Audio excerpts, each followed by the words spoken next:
We are Brightside Home Theater.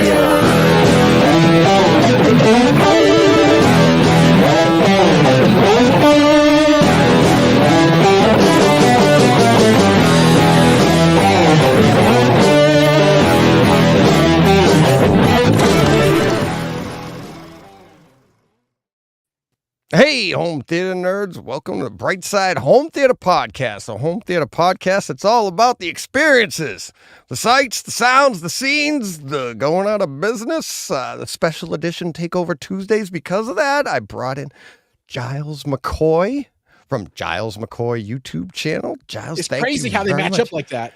I know. So It's like, strange. what are the odds that you had the channel there and then you were like, I got to do this one.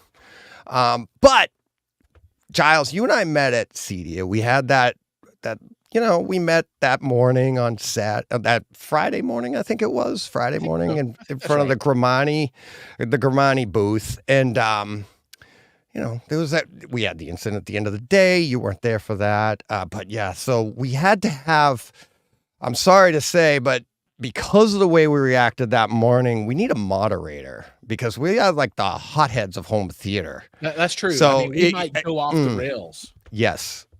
So I figured I'd bring in Brett because he kind of smoothed us out that morning. Brett Bjorquist, market maker. He's here to keep us calm, keep us on track, keep this show very tight and limited because that's what he's good at, just like me.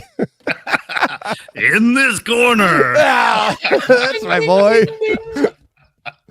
Oh, how you doing, guys? What's going on? I Oh, don't think it could be any better. This is as good as it gets. Hey, yeah. I will say I got two great friends on here. As DJ said, you guys met while you guys were coming in to come see me in Sound Room 10 with Gramani and Seymour and Row One and Storm Audio. And so no, I appreciate you guys coming out for that. Cedia was absolutely tremendous, and I'm glad guys like you are getting together because again, very distinct personalities or shows, let's say, and how you guys cover things, but good people with both of you. So I'm happy to moderate this. And my heart is warmed. That's right. Yeah. I feel so good. But really, I was chatting with DJ yesterday, right? And I heard that we were doing a Zappiti out of business discussion with Jiles, I've seen your videos and all your stuff on Zappiti so far. And I said, well, you know what? I may have some opinions on this topic. You? I may know a little bit about, streaming versus disc versus this and that. And so, as everybody knows, I'm not, I don't have a deep horse in this race. I was at Kaleidoscape before, so just so everybody's clear on it, I still help them out with some of their trainings. But like I said, I run my own shop now, helping other businesses with trainings as well. So I just wanted to make sure that if people had some questions or any other clarifications, that I was here to maybe lend a hand into that. But otherwise, I'm going to let you guys go through it for the main part. And just separate us, kind of like when we need to. Right. It's like I should have added a ding to my board here, but I didn't. I should have. All I know is that on this side, this side, this you're side, right. You're gonna have the yay Kaleidoscape. And are you on Team Kaleidoscape or not? I don't know. Me? Yeah. Oh man, that's a whole different show. That is my listeners have a drinking game every time I say Kaleidoscape. That's awesome. Cheers. I love it. There you go, my boy. I'm going to participate in this one. Thank you. So on my show, what basically we do is the basis of our show is review scenes in movies. So we'll go through. It's me, Steve George. He's over in England, and my buddy John lives in Texas. And we get together and we all come at it we all have distinct theaters and experiences, and we just talk about the movies, right? So I'm the only one with the Kaleidoscape, and so we'll say I watched this on Blu-ray, DVD, or 4K DVD or streaming, and we'll talk about it. But then if I watch something on Kaleidoscape, I'm like, I watched it on Kaleidoscape, I did this, so it's like, oh, here goes DJ again. And people, they're all good about it. It's all good. So yeah, I think we are all Kaleidoscape people here. right? I mean, yeah, I know that, but yeah, so we'll get to let's get right to the meat of it. And then I do want to talk because this was supposed to be, a hangout with Jiles and get to know you and get to know your past. And we'll do that. We got time, right? You got time, Getting to Jiles? know you. There you go. Love it. But yeah, so let's get right to the Zappiti situation. With the extra I. With the extra I at the special I at the end. Don't forget to dot it. And we've all discussed it a little bit, but let's, in true professional fashion, let's redo that. And we'll see where it's going because I really like Jiles. I loved your video yesterday breaking down everything from, as I said, you go Plex to Kaleidoscape and all the different formats in the middle. And I'm only comparing those two as like kind of the bookends. The Plex is like, isn't that like the ultimate DIY? And then you have all like the Z-Doos, Zappiti was in there and this, that, and the other. And there's a bunch of them in there, Zune, and then obviously Kaleidoscape at the end. So at the other bookend. So you broke all of that down. Great. Where do we see, how do you feel about this whole entire thing? What were your first impressions when you heard this?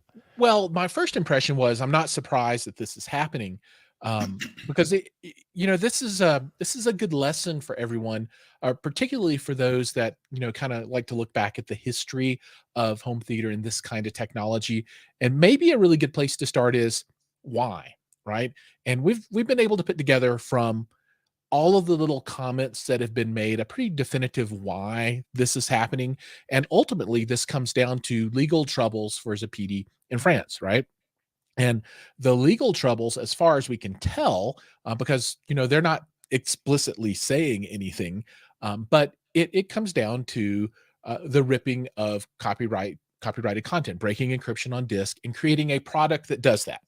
And as we all know, there's another company that we all know and love that had these woes a number of years ago, right? And that's Kaleidoscape, right? And they went bankrupt and it was horrible for them and they almost went out of business. Or maybe they did. I don't, Brett, can you say they went out of business? They went out of business, right? They did, and then they reformed literally like a day later. So Exactly. I mean, when you look at it, they say they went, I think the official is they went bankrupt, not out of business. Certainly. Meaning that any of their people that had purchased the system, their discs could still be played the entire time and everything else. So the system never not worked. It always worked for the owners. But yes, they absolutely did go bankrupt, basically reformatted themselves, got a new investor in there, and then they were back up, I believe, like literally like 2 days later. Yeah. So the take-home message is don't release products that facilitate the breaking of encryption on disk for whatever purpose, right? And that's what happened, right? The big hammer of the law came down on them, and now they that was my first impression, but as far as I know, that like I'm speculating that. I have no idea why they went out of business. I'm doing the same. I came to the same conclusion because we saw the NAS get dropped. The Zappiti NAS get dropped in the U.S. They weren't allowed to sell it anymore. So that's a fact, right? So that is not allowed to be sold in the U.S. Okay, so they can't do that anymore. So you could, between that and now, what we're reading here is it was probably the same thing as what happened with, and I go way, way back to Napster. Right? Napster happens and it wasn't a big deal at the beginning, but then as they grew, and I think what happened, my opinion, what happened with Zappiti is they got so big that it's like, we got to smack down on this because we can't have them. We can't have this. We can't have too many people. And instead of going after all the individuals, you just shut the company down or threaten the company with lawsuits or whatever. And like you mentioned, it happened to Kaleidoscape, and I've said it on my show a bunch of times. I take that, what happened to Kaleidoscape as, and I think we're going forward, we're going to look at what happened to Kaleidoscape a little differently in that it's a strength of theirs. Because as of right now, Zappiti is nothing. They're done, right? And they're saying maybe we'll get an app or something. Kaleidoscape fought to keep themselves afloat, to keep a product out there that they believed in, and then it ended up being sued by the studios and are now working with them. And that's all they're looking for, right? And it's like, so I think that's a feather in Kaleidoscape's cap that they worked that hard to do that. And I've always thought that. It's like, and because that goes back over 10 years, right? Something like that. That the whole right around there. Just a while ago. Yeah, and it took them 10 years to get to that point because they had to grow big enough to warrant the lawsuits. And I just clarify just a few pieces in there as we go, DJ, but that's basically right. But when you look at really what happened in there, it wasn't actually the studios specifically. It was actually the Blu-ray organization. So if you looked at how things were going at that point, in the beginning of time, man knows how to work a mic. That's right. When you had VHS, nobody was really paying attention to it, right? You snap the tab, you were good to go. You saw the big old FBI warning right on the front, like you do still on anything other than a Kaleidoscape. But do I have to drink when I say it, DJ? No. Let's ask the listeners. So as DVDs came out, nobody was really paying that much attention to it. Obviously, DVD growth was huge. DVDs were a great platform, but the quality was low enough and things were still out there that nobody really paid attention. When Blu-ray came out in that higher quality, it was considered to be closer to the way the originals were. And granted, we've bypassed that now with 4K and things like that. But, at the time, you had a big jump between, what was 480p on a disc and what you had in Blu-ray. And so Blu-ray came out and the organization, because they have a license on that, and they basically said, hey, look, you can't rip the discs. And so this country, each country's different too. And each country's different. The other thing. But realistically, U.S. market, carries a lot of weight, and so and they're going to follow suit in the other countries. So basically, there was a lawsuit. They didn't win. I'll say, Kaleidoscape fought on behalf of the people because the idea was you probably bought the disc. I'm sure somebody sat there at some point and rented something at their local Blockbuster, which was available, or a lot of somebody's. Fair enough, but we don't want to, Yeah, but we won't the talk idea about was a lot of people also just wanted a backup of their movies, right? And that's always been the biggest discussion in this, whether you're a Plex guy, Zappiti, whatever it is do I have the right to be able to back up my disc? I bought a movie, shouldn't I be able to make a digital copy? And personally, sure. I mean, I understand the idea of being able to do it, but you're not allowed to. I mean, and that's the reality of it. And that's because so many people end up ripping it without buying it and, and basically pirating the movie. And so that's why Blu-ray comes down on it. And so as they did, basically Kaleidoscape reorged itself to say, well, that's fine. Then we will work with the studios and we will put something together that allows us to do that. And that takes a lot of time and effort, and I think that's just like you said, DJ, is where Kaleidoscape comes in. And often people are so quick to say, oh, that's so expensive, or they're ripping people off, or they're doing this and that. And, look, it's not an inexpensive player. And I'm not, crazy fanboy. Obviously, I have one. I love it. I work there. I still do some stuff with them. But, but the point being, I've always said, hey, if you own a Plex, whatever you own, Zappiti, Zidu, any of these, just enjoy the movies. That's really what this is about. But at the same time, you have to do it the right way. And if you don't have a relationship with the studios, if you don't have the ability to say, hey, this is coming out, we're going to get it sometimes now even ahead of time. And you can actually buy the movie and you own it, right? This isn't a rental. This isn't the discussions on Amazon and being able to take a movie away from you. They can't do that effectively. It's on your hard drive. They built a structure that works, and so as people came out, I understand why. But as products like Zappiti come out and say, well, we can do it for less.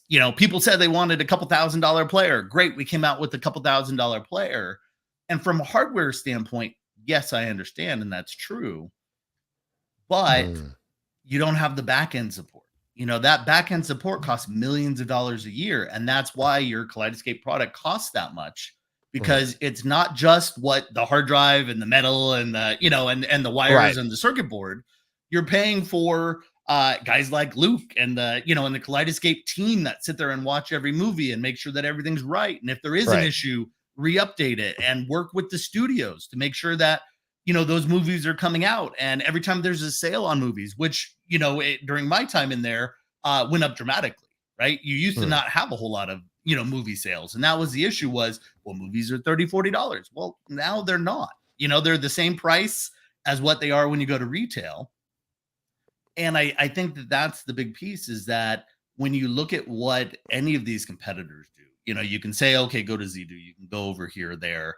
But you're always going to run into the same risk, which is, and Yes. look, I've built hundreds of products, so it's not even specific to Kaleidoscape. Any hardware product that requires, I mean, I came from Logitech. This is the heart of the same exact issue. I can sell you a $400 remote, but I still have to have a $2 million, you know, back-end software development team that makes sure that the newest products get uploaded and that, you know, and that all the different things work. And even if I stop selling hardware today, I have to support it in order for you guys to be able to continue to use it. And I think that's what we're seeing here is, yeah, they can build an app, they can do whatever else, but, but your, you know, information on the movies may not show up, or you're going to lose your GUI, or you're going to lose this and that. That's not the experience that people wanted. And I think that's where you really have to be able to figure out who you put your money on, which is, you know, you can't have that many products, you know, and it has to be done the proper way, or you risk, you know, the studios or Blu-ray or whomever else coming after you because you're technically breaking the rules, you know. Right. So Jiles, yesterday when you broke down like all the ones in between, you and I talked after I watched your video, you and I were talking about that, and it was like, I think those are great alternatives, but we were saying like, we think that this is a temporary thing? Not like maybe go to a Zidu or something, but when we say or when I'm saying temporary, sorry, I don't want to put words in your mouth, like 5 years, 10 years, that maybe this could be like this ripping thing, maybe they go after that. And 5-10 years from now, that isn't the case. You're not going to be able to do those things. And that's what we kind of wanted to warn people about, maybe. Yeah. So let's talk a little bit about options in the future, right? So, you know, this all comes down to how can people watch content, right? And there has to be a source for the content. From a Kaleidoscape perspective, you download it, right? You get it from them and they have all the agreements. The far side of that, the exact opposite of Kaleidoscape, is streaming, right? And you get your content from those people. All right. And then in the middle, everything else, I'm just thinking, everything else is based off of physical media, right? The source is physical media. So in the real world, in the I'm not doing anything weird world, you have to have a disc, right? And then you can put it in a disc player and you watch it. And that's how the product is marketed, right? People have created things where they can take the disc and then they can break the encryption and they can copy off the file and then they can export it and push it into an MKV. And then that creates the market for Zappiti, Zidu, Dune, Plex, et cetera, et cetera, et cetera, et cetera, right? So now what does that future look like, right? Is this going to be something that happens in the long term? Well, part of it is what's the future going to be for physical media, right? And that's a continuously changing kind of thing. What's going to be the difference of technology for transport, meaning internet, that kind of stuff, right? So in 5 years, 10 years, what does that look like? Because as that gets better, quality on streaming gets better, right? And I think that will create a decline in physical media, except for collectors, right? It's always with the exception of collectors. Collectors are going to collect, right? Look behind me. I collect. I've got this. That's all books, right? And I'm never going to read them again, but I like to keep them, right? And there are people that have lots of, they collect discs, right? And they may never watch them again, but they want them, right? So that market will always be there. But for everybody else in the world, it's going to go like this, meaning streaming is coming up and physical media is going down. So what happens in that world, in a post-physical media world? All this ripping stuff, it Goes really away. starts to sunset, right? Right. And who's to say that down the line they won't come out with a new format, right? Maybe the 8K association gets together with the Blu-ray association, and they're like, we're going to create some real encryption. Yeah. Right. There is no way you're breaking encryption on our new discs, right? And that would put all of this stuff out of business for sure. And if they wanted Overnight, to, they yeah. could create that level of encryption where you're not getting into that stuff anymore. So yeah, I mean, this whole market of ripping and all these things could go away. And here's another great example. Who's the granddaddy of the ripped library? That's Plex, right? If you I would say going way back, it's Napster. That's where it all, in my opinion, that's where it all started. Everything evolved after, basically off of that, including Kaleidoscape. Napster came out in the late 90s and then was shut down. Sure. iTunes evolved out of that, right? From a music point, from a rip, right? But yeah, right. From a ripping side. But the whole idea of ripping content, the idea of being, and that was literally sharing, right? And that's what I think everybody's afraid of, because I mean, the literal first part of the evolution was me letting Brett see my computer and he could download from California. But oh wait, on Napster it's like, oh, but Jiles has got the better connection, so I'm going to do his. And do you guys remember doing that? And you'd be like, and you could have a 4-minute movie in like 50 minutes. You were like, yay. Sure. And that's how it worked. Absolutely. And they didn't, and we were literally sharing content. Nobody was buying anything. So that puts like the fear of God into all of these content creators, all of these studios and everything. And like you said, the Blu-ray form, all of these people, because if it ever got to that level on any of this stuff, like on Plex or on anything like that, that's absolutely what they don't want. So to say that's, I know. But that's what I was going to get to, the whole Plex thing, right? So Plex is kind of like the granddaddy of the servers for video. If you go to the Plex website now, what do they lead with? They don't say, download our server and put your video files here. They lead with, let us manage your streaming. Yeah. I think that's very telling, right? So the market is absolutely moving in a way which I think is away from this particular niche. Yes. And with it, let me where did it go? Okay. This comment right here is a great comment. Stephen says, so Zappiti is out of business and Kscape is the winner. I'm a bit skeptical of that.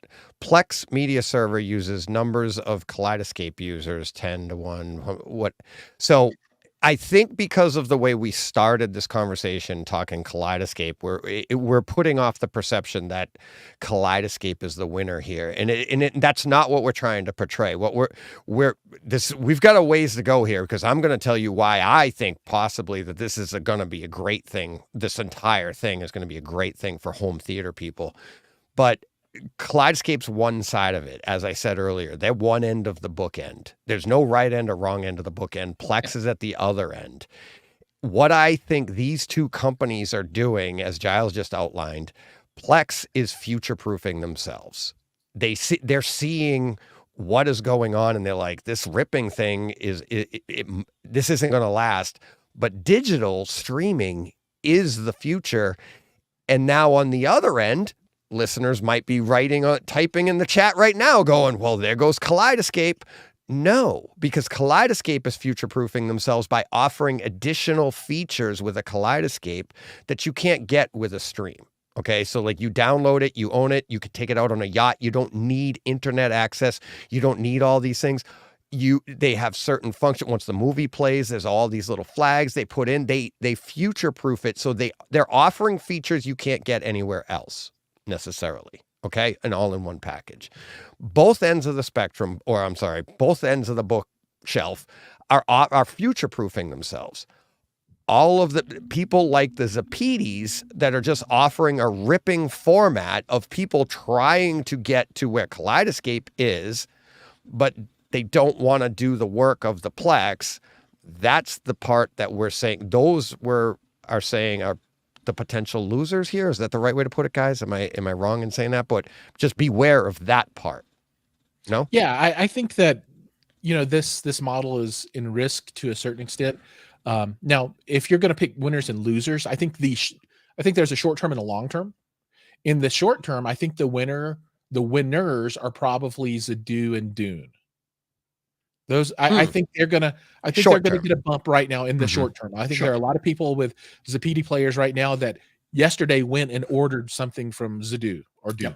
Yep. So they probably had a stellar sales day yesterday. There's some people right now popping the champagne. Woo-hoo, we did it, yeah. But that's a short term.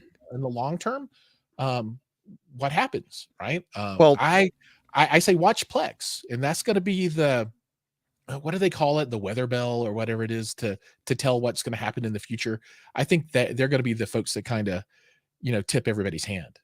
Well, yeah, and I agree with that. I just like you said, and I've seen it in the forums last day or two as well. I'm going to order my Zdu. I'm going to do this and that. So to Steven's point, in the comments, I don't know that means Kaleidoscape's the big winner in this and everybody went out. It's still an expensive unit. I'm sure they got some additional sales, just like Giles says with Zdu. But I think that Zdu and the rest work well. I think that the interesting piece when you start looking at a Plex is that, just like Giles said, I started pulling this up as we were chatting here. They're not pitching what people buy Plex, or let's say people have bought Plex, over the last multiple years, as a free way, whether they owned the media and kind of went under the cover of I'm only duplicating my content, or they were pirating and ripping it. The reality is Plex didn't care.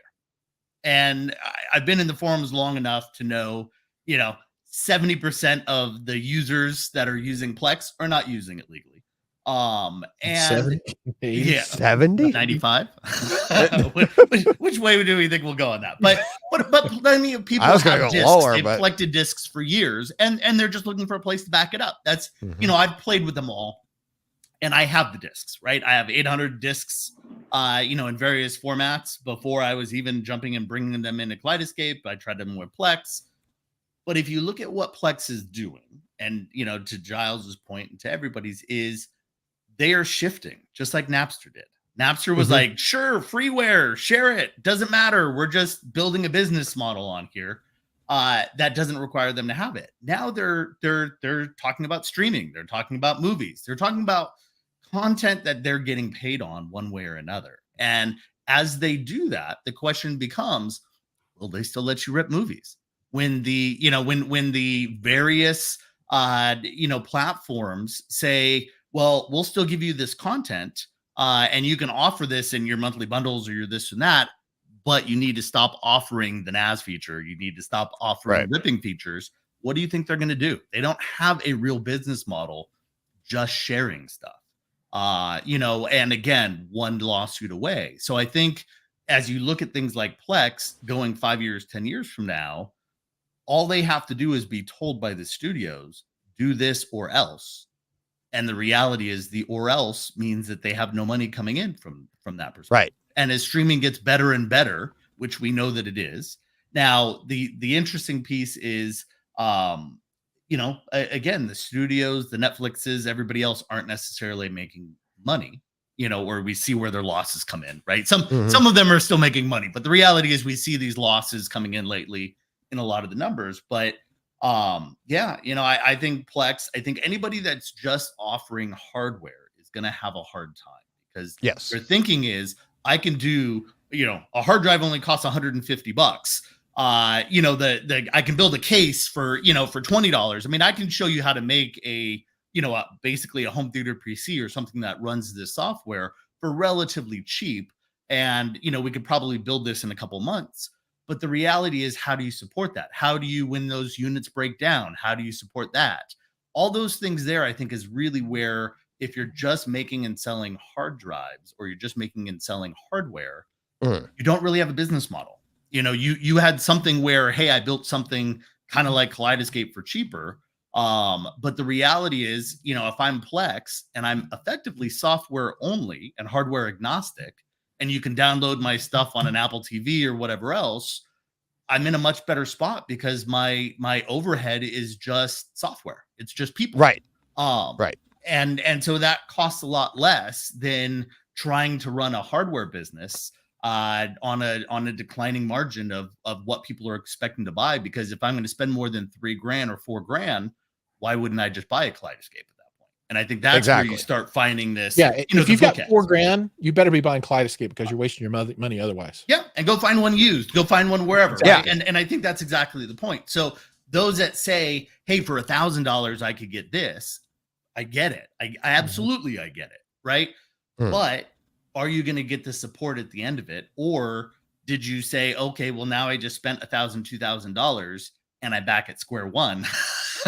Right. You know, let's go spend another $1,000. I mean, this is where I do look at it sometimes where it's like, oh, so I spent money on a Zappiti and then they went out of business. Let's go buy a Zedo.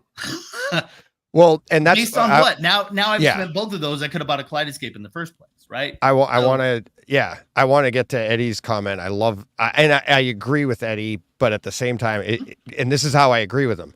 He says, this is an issue about Hollywood getting paid, nothing to do with being future-proof. And the first part of the statement is correct. It is always about Hollywood getting paid. That's their business. Yeah. Okay. I would want to get paid too. Exactly. So because if Hollywood doesn't get paid, Hollywood doesn't make more movies. So you got to keep the wheel turning. The part about it, nothing to do with being future-proof. It is mostly about being future-proof on our side, right? How are we going to, what we're talking about here is the consumer, us, the home theater enthusiast. How do we future-proof ourselves against this happening again? And that's why this goes into everything you said about Zedo, Zune and stuff. It's like you said, they're going to get a bump. Well, everything that goes up must come down, right? It's equal and opposite reaction. You get the wave. That's what happened to Zappiti. They got too big and they got shut down. The next one that takes over Zappiti will then be too big and probably get shut down. So like if you were literally a betting man and going for the odds, don't go with the most popular one. Go with the least popular one right now. It'll probably be around longer. You know, or go with the smart one at least. Yes. And when I say the smart one, Zappiti did this to themselves.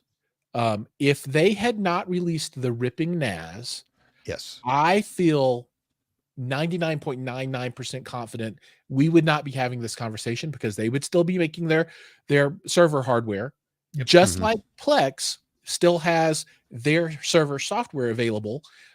They would it'd be humming along, but they crossed the line. Right. They made it too easy to do what they don't want to do. It's like right now to do what Zappiti was offering in a one-step easy solution, which is what Kaleidoscape did as well. To do that anywhere else, you have to buy additional hardware, additional software. You have to know how to manipulate it. It's very difficult to do. There are forums that'll help you through it, but it's a lot more. It's harder to chase that around because it's so segregated. There's so many different companies to get it to happen. The reason it's like that is because what was it? Any DVD? You remember those folks?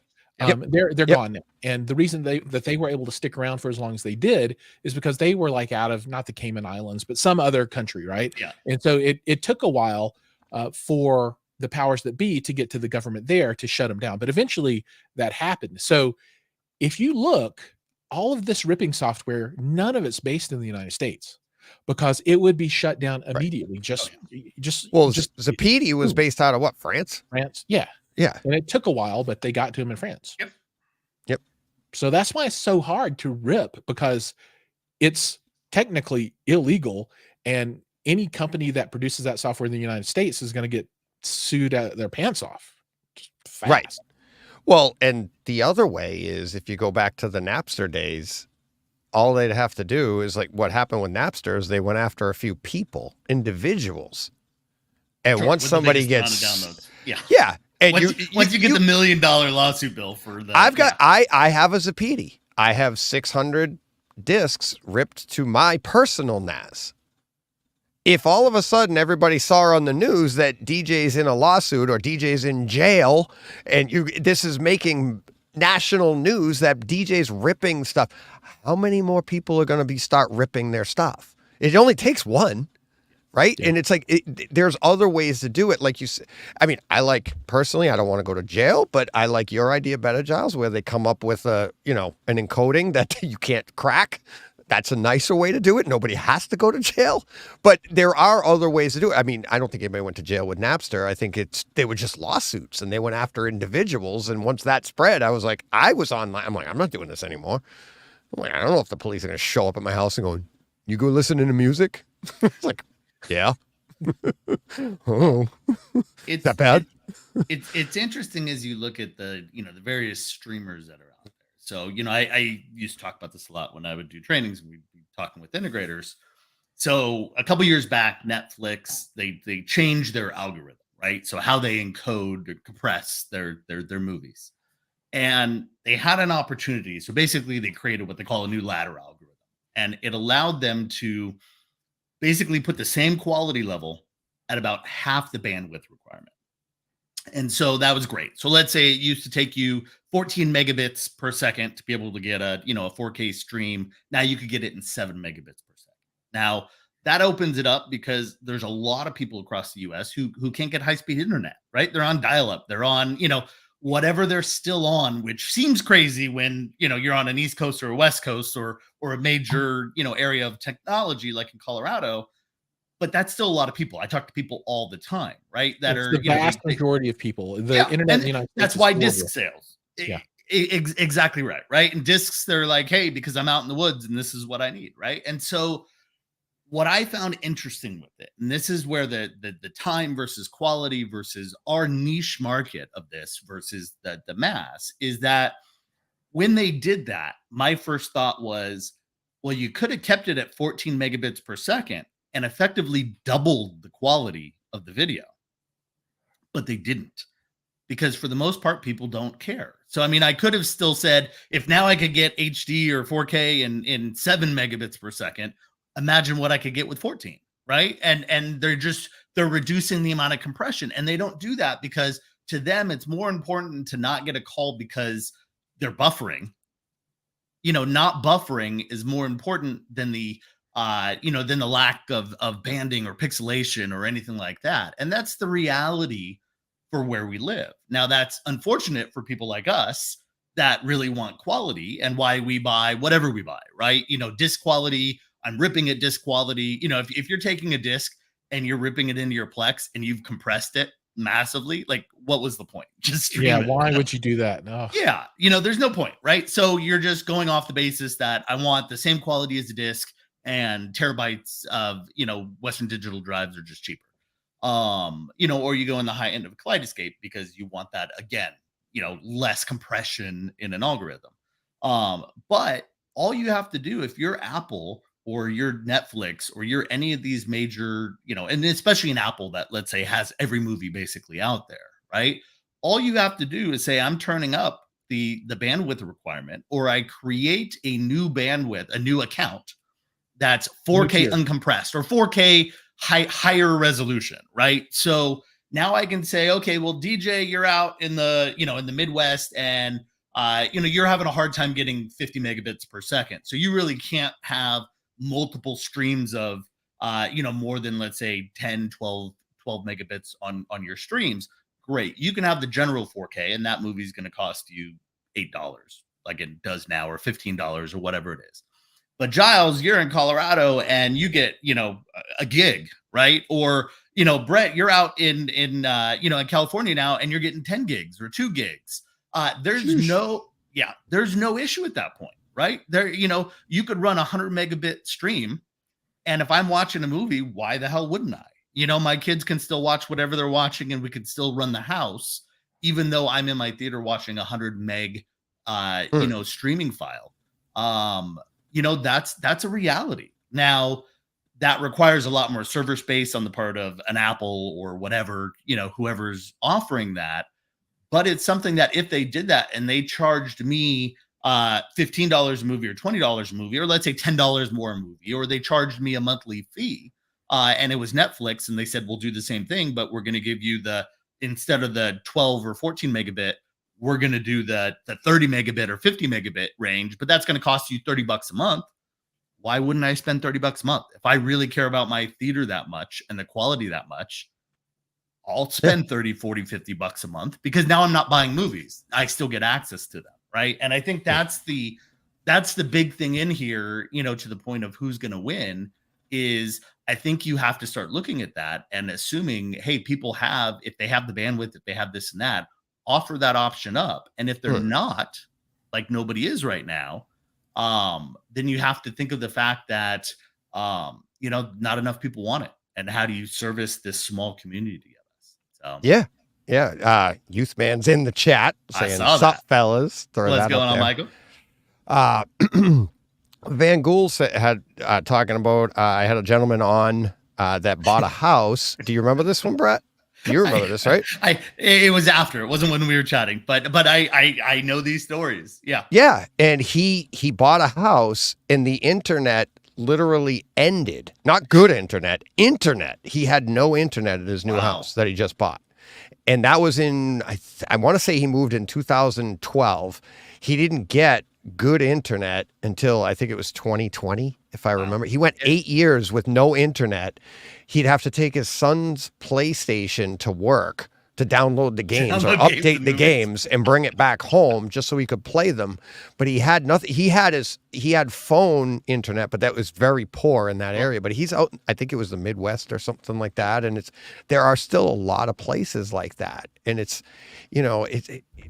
there's so many variables that, like you said, it's like you're getting 10 gig, I got 1 gig, and we take that for granted. And then I don't know, I'd say we're rare, but there are a lot of people that have very poor or none. And it's, yeah. So, sorry, we had another one. There was people asking in the chat, like literally, can you do this? And I got Paul Hurt, who he's music producer out in England, and he's kind of answering the questions there. But Paul says he's like, ripping's not the problem. It's the fact people can share that rip, like we mentioned earlier. But I think if I'm reading the chat correctly, I think people have a lot of misconceptions about what ripping is, and it's like in the United States, it is 100% illegal. You can't rip it even for your own purposes. Correct. They do not allow you to do that. Other countries, I'm not 100% sure, but as Brett said, they usually follow our lead. But I do know, like when I bought my Zappiti, I did enough research ahead of time to be like, is this serious? Like, are they going to come after me? And everybody I talk to through the podcast, through my other contacts, it's like all over the world. They're like, nobody actually comes after you. They'll go after the companies, which is what we're seeing here. Right. And just be wary. Could be obsolete someday. I did get that warning. But yes, it's, it is not allowed to do in this country. I know I talked to people in Canada. They allow it. I think it's even like you have to have it. You have to own the disc, but you're allowed to back it up yourself. So there's a variable, but basically go on the rule of thumb that they don't like this and they don't want to allow it. In the United States, 100% illegal. So what does that mean for the future? And that's what we're really trying to get to here. And I just, do we want to get to how I think this is a good thing? I'm on the edge of my seat here. So how is this? That's right. I want to know how you spin this one, DJ. I have an idea because I know how I spin it, but I'm curious. Yeah. So how I think this is a good idea is that I go back to my Napster days. Okay. We looked at Napster. We had no idea what was going on. Kind of like what goes on here. Plex was a non-starter for me.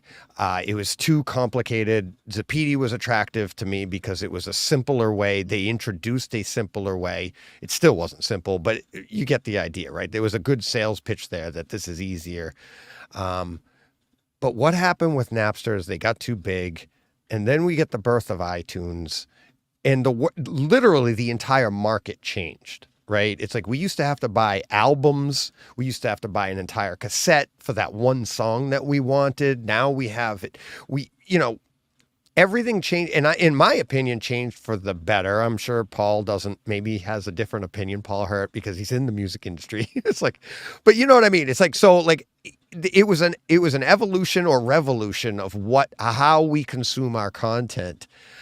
I think that because this is going to be I'm not sure if it's the right term, but a nexus point that we'll look back at and go, Zappiti was the big boy that went down as big as they were.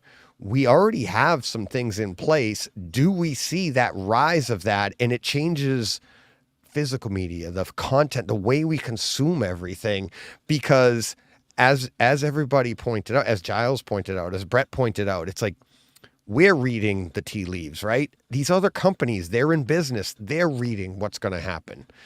They don't want to happen to them what happened to Zappiti. Everybody's going to adapt to this. And as a consumer, that's usually a good thing for us because they're adapting to our needs, right? Nobody wants to be Zappiti.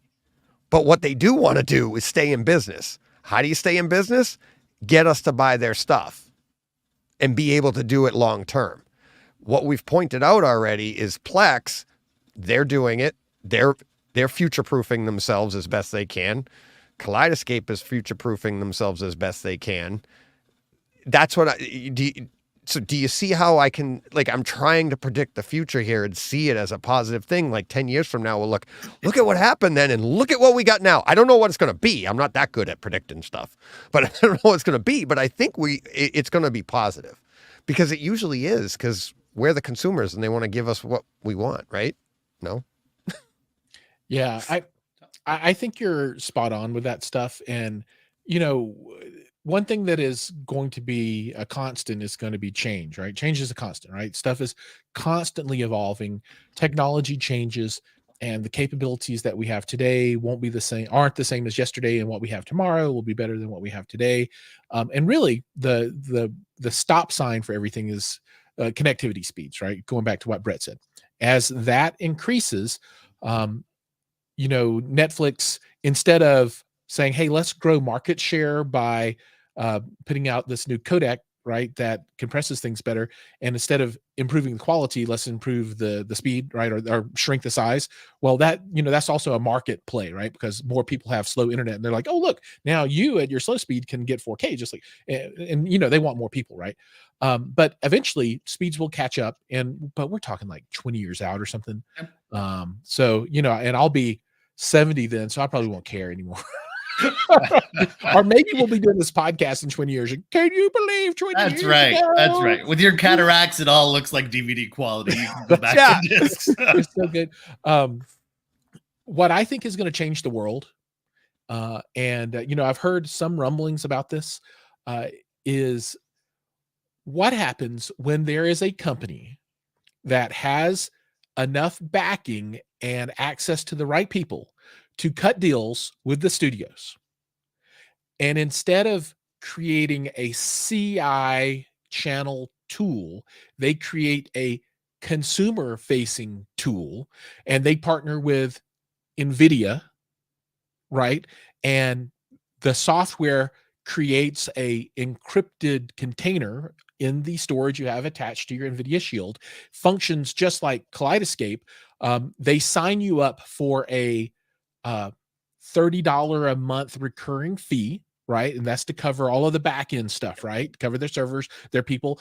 And then they sell you the movies at the same price that Kaleidoscape sells them for. So that's going to change the world. That will change all of this. And this will make Zadu go away. It'll make Dune go away. That's when the world changes. And right. That's my prediction for the next big thing. I have no idea when or if. It's an if, right? It's not necessarily a win, but I have talked to people who are working on that software, so it could happen, right? It's just that's deals. Correct, but that's all streaming, right? No. I'm talking a Kaleidoscape clone, basically, but working on NVIDIA Shield hardware, right? Okay, so where do they store it?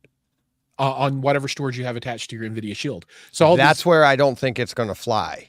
And that's the issue. But to Giles' point, He's saying once you solve that encryption issue, that's the big issue, because that's how Right. I But don't know Kaleidoscape that. locks I it don't down. think that's the issue. The encryption is easy, right?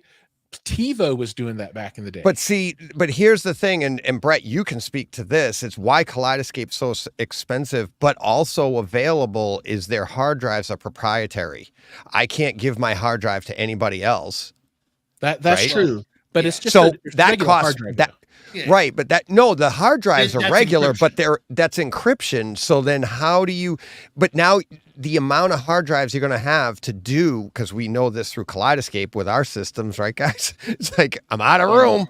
And that now you're talking those download speeds. It's, are they speeding that stuff up, or are people going to be required to have a 12, 20, 50 gigabyte hard drive? Where does their stuff go if it's not on their hard drive? All of that costs money. And usually, and that's where you get into, it's like, okay, does that $30 a month hold all my stuff in the cloud? If I can't afford to put it on, I can't afford the hard drive to hold all my stuff. Because as you accumulate more and more movies, you need more space. But now you have to buy your hard drive from them. Otherwise, it has to have some kind of proprietary thing. Otherwise, I just fill up my hard drive and then I could just sell it to you. And then, so you know what I mean? It's like, so here's how I would architect it. And this is how other people have explained it to me. So you take all those things into account, right? So you have, and this is an example system, right? So for hardware that people have already, and most people, not most, but a lot of people will have NVIDIA Shield. So let's just say that that's kind of the common platform. You download an app, right? And it installs, right? Just like Plex. We'll call this Flex. This is the Flex tool. Now, whatever storage you use with your Shield would be the storage that you could use. Now, if you point this to your NAS, right? A lot of people they have tons of NAS space, right? It could be that, or it could be a USB drive that's plugged in, right? What will happen is that app will grab a chunk of that storage. It will format that, encrypt that, and then use a certificate and lock that to your account and to your NVIDIA Shield, so that if you unplug that USB hard drive and plug it into anything else, it's encrypted. You don't have the decryption keys. It's just like using BitLocker on a Windows computer with a USB stick. Or even better, the way they do what Denon and Marantz are doing it right now. You can buy $200 and it can never, the upgrade for Odyssey EQ, it's a $200 upgrade, right? But it stays with that player. I could sell you the player, I think, but it stays with the player. So basically what you're saying is whatever happens with that player, it can't leave that. But that's also attached to you.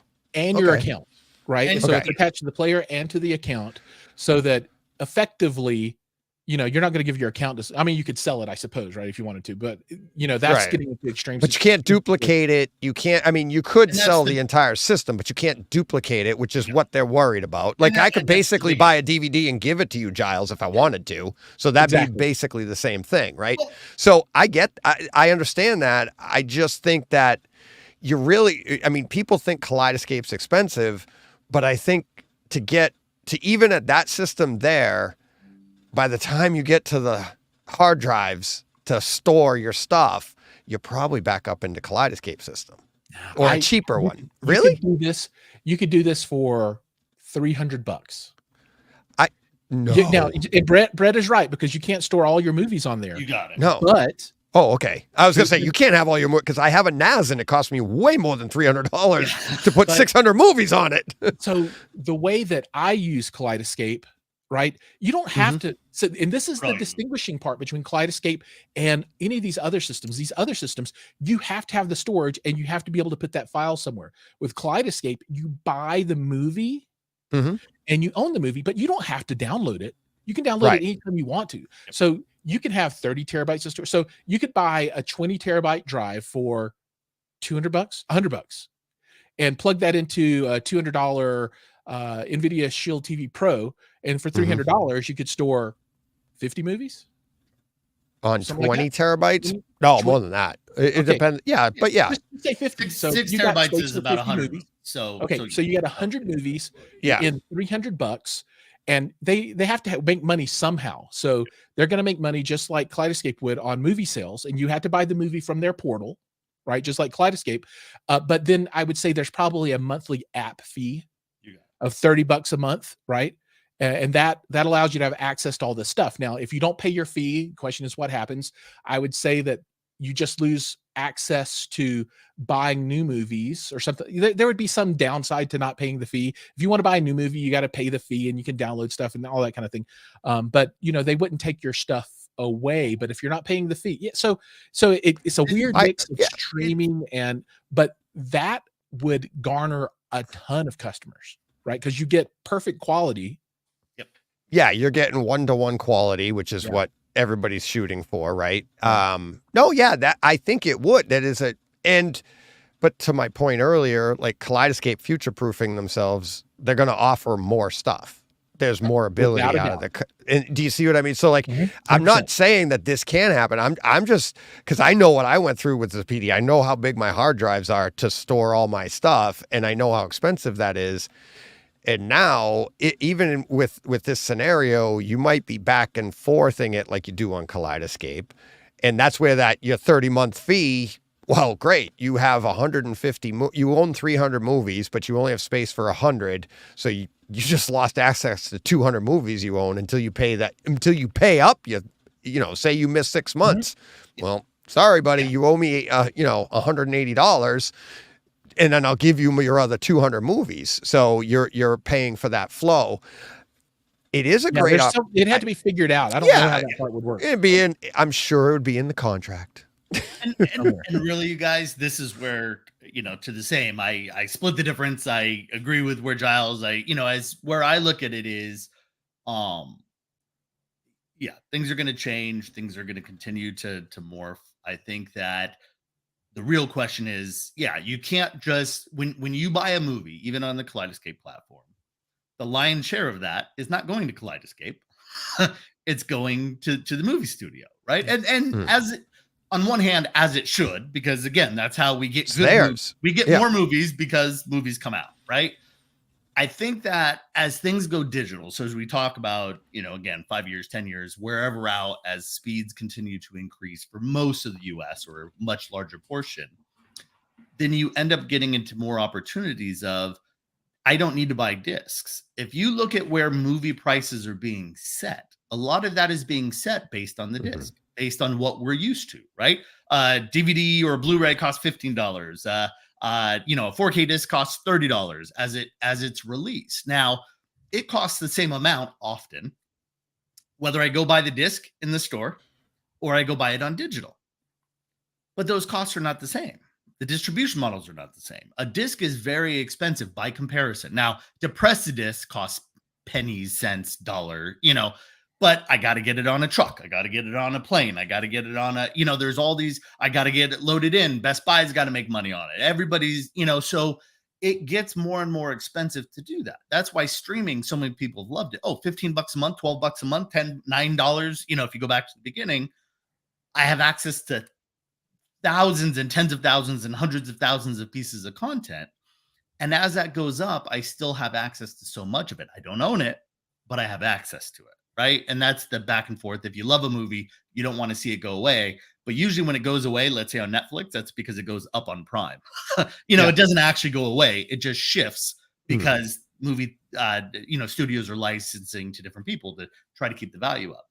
But, where I would love to see this is, and I know it's a tough one because people don't want to see the discs go away, but as they inevitably do, does that open up the opportunity to bring prices of movies down because the logistics and the costs of those things have now gone down and people want all that content in there in general, right? And so you mix that with high speed capability, and this is where I agree with where Jiles looks at it, where and as I think we're all kind of looking at it, is I can now get a unit I don't need. So like with my Kaleidoscape, I have a 40 terabyte because it was a few years back. So when they offered that, and I probably have 90 terabytes of movie because I have 1,400 or some odd movies in there, and my 40 terabytes obviously doesn't hold that.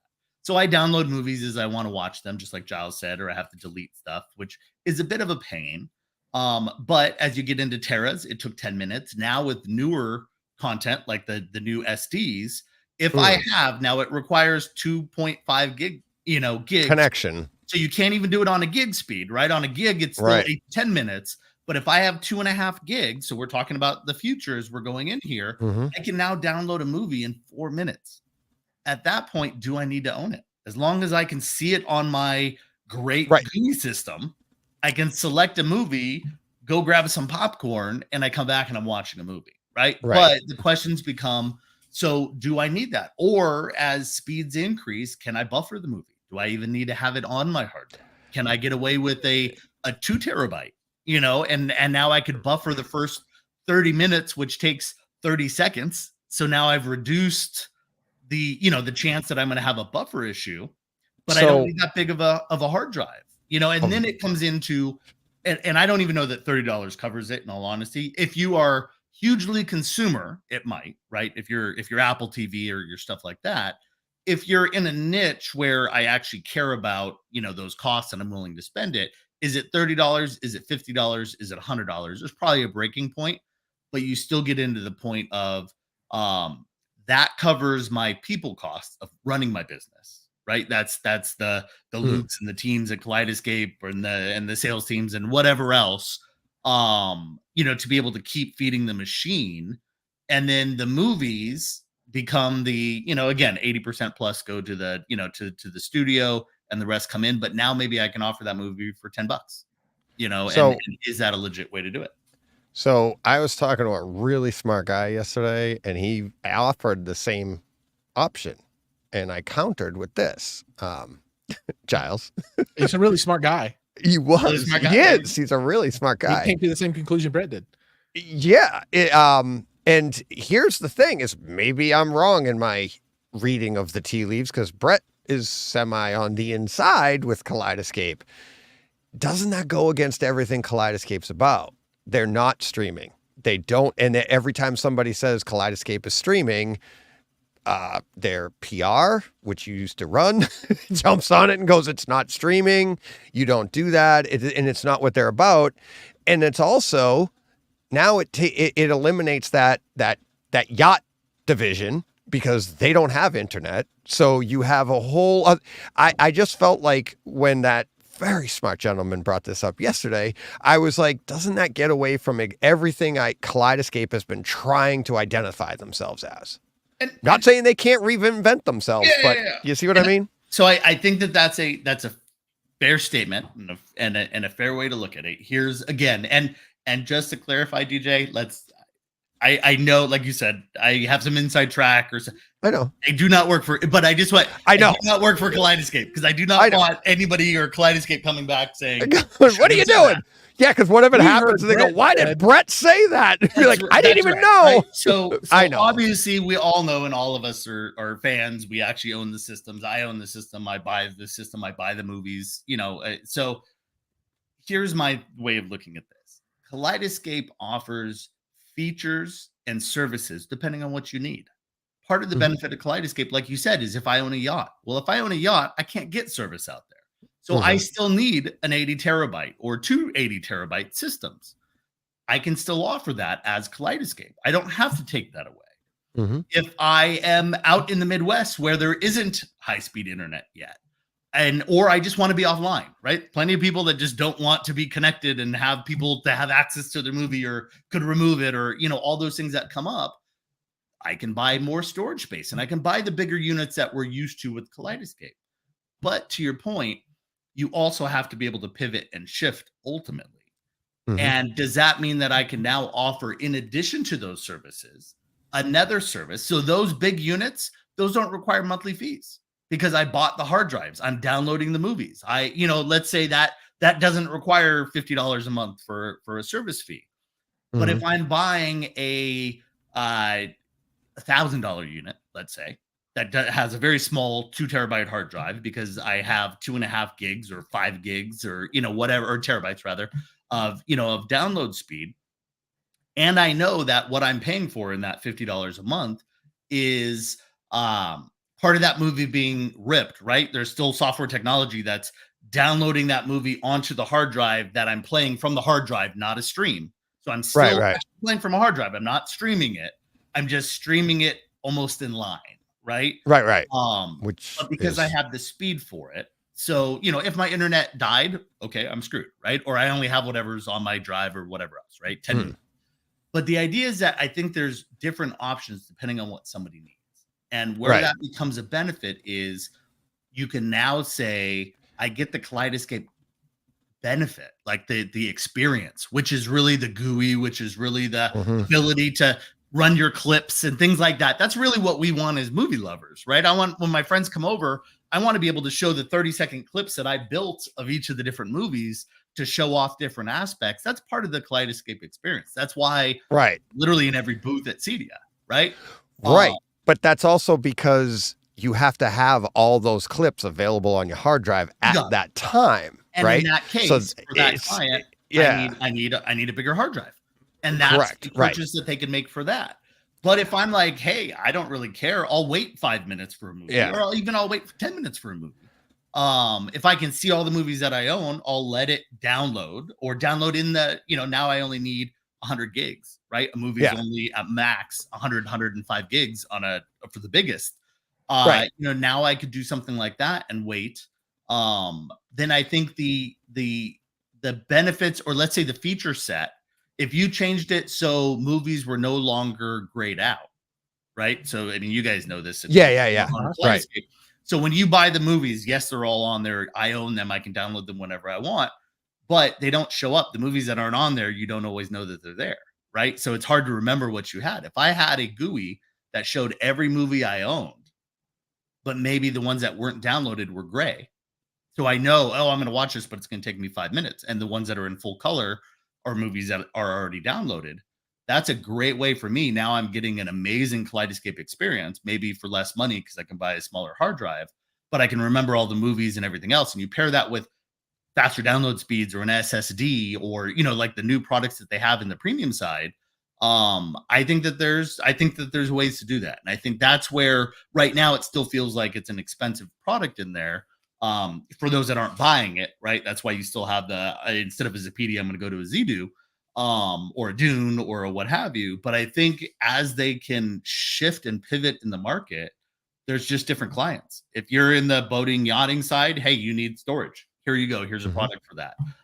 If you're just in the collector series and I want instant access to my movies, or I don't want to have to worry about downloading or streaming or any of that potential, if the internet went out while I was watching a movie, I'd throw a fit. Great. You should be buying a hard drive as well. And if you're in the new group that was maybe streaming, but wanted a better experience for my theater that I just invested a good amount of money in, $1,000 or a couple $1,000 player that gave me the Kaleidoscape experience, but maybe required me to buffer those movies or download a movie at a time. Right. I think that's a no-brainer, and I think that becomes maybe not Apple TV big, but, allows you, it's a no-brainer as you walk into any major place. If you're investing in a theater, which runs between, let's say, a couple $100 and hundreds of thousands or millions of dollars, that becomes a great way to be able to watch it. Yeah. So I'll make one comment or two comments on this, right? So I agree. This would be an additional feature, not in spite of, right? It's just extra stuff it can do. And then this technology exists, right? So this isn't a novel concept. Yep. There was an illegal tool called Popcorn Hour or Popcorn Time. There was also a physical player that had almost the exact same name. And this was an app that you would install on your computer, a piece of software you download, and it incorporated a torrent download engine and a buffering tool. So what would happen is, and then also cover art. So you would open up this app. This app would go look at all the different torrent backends. It would then pull in what torrents were available, put up cover art for them. You'd click on it. It would start the download, and it would start the play about a minute later. And then you would watch this thing on your computer while you were torrenting it, right? So super illegal, but the concept could would application wise, it can be done. Absolutely. Right. Yeah. Okay. I got some questions in the comments here, but the final thing I will say on that matter is Todd and I talk a lot. Todd Anderson, AV Nirvana. We can't stop talking about, to each other mostly, how rock solid the Kaleidoscape is. It's the only piece, and I've said to my listeners many times, it's the only piece of equipment I've ever bought, and that I've never had an issue with. And I was telling some listeners the other day, I'm like, I'm sorry, let me correct that. I had one issue, and it was within the first week I had it, and I had to call up and say, I'm having an issue, and I got Andre, and he's working me through it, and he goes, wait a minute, are you downloading something at the same right now? And I was like, yeah. And he goes, do you have it wide open? And he looks, because they can look, and I'm like, he goes, you got it wide open. And he goes, you're getting a gig download, you've ruined your entire house network. That's why you can't watch anything. It's like, and he goes, just throttle that back to like 600 download, 600 megabyte download, and you'll have enough room to still play. I have never, ever had an issue with this, right? And then I just feel like that when you enter that streaming, I think it's, in my opinion, I think it's going to be close. Everything you guys are saying, I think it's going to be closer to, it needs to be 100% downloaded, then you can play. I feel like why sacrifice the rock solid reputation of their player for 2 minutes? Yeah. Right? Because that's but what you're saving. And it's like, if you buy this player, the new SSD player, and it's say $1,500, but you can only store 50 movies on it, but you can download like that with a 2,500, you're going to sacrifice 2 minutes, and maybe they lose internet connection and now have a complaint, which goes out on the internet. And that's marketing. That's negative marketing. You don't want that. And that's where I'm coming from. Cause I've never had a problem with that. But people complain about waiting 15 seconds, DJ.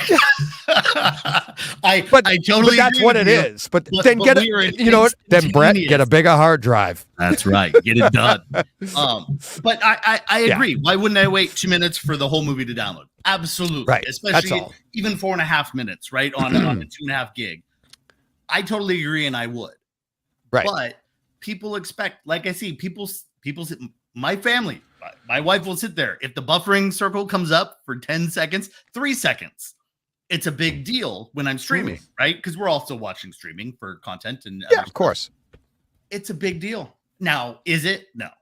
But during a football game, it is. But that's where if you're Netflix and your Apple and you're everybody else, or your Roku, or any a Hulu and the rest, you are so concerned about getting calls for buffering over getting the quality of it. And I think that's just where, if you know that there's enough in there to buffer so that you don't have a buffering issue, but it's buffered in the in the hard drive, then I think that works 99% of the time. But you're right. If I'm watching and my internet connection died and I'm a third of the way through the movie, I'm pissed off. And at that point, I wish that the 2 minutes, but if we're in the same thing that we were just talking about, that whole movie should have been downloaded while it was in there in that same 2 minutes, right? Or let's say 4 minutes, because it's double that. So if you're 30 minutes into the movie, you should have the movie. Yeah. You got it. Really, we're looking at two different aspects of it. The point is just you could start the movie in 30 seconds instead of 2.5 or 4 minutes. Yeah. Hey, DJ. There's something I think that's kind of salient to the conversation, and that's that there's a comment that's going right now, and they're talking about storage types for physical media. So I'm trying to.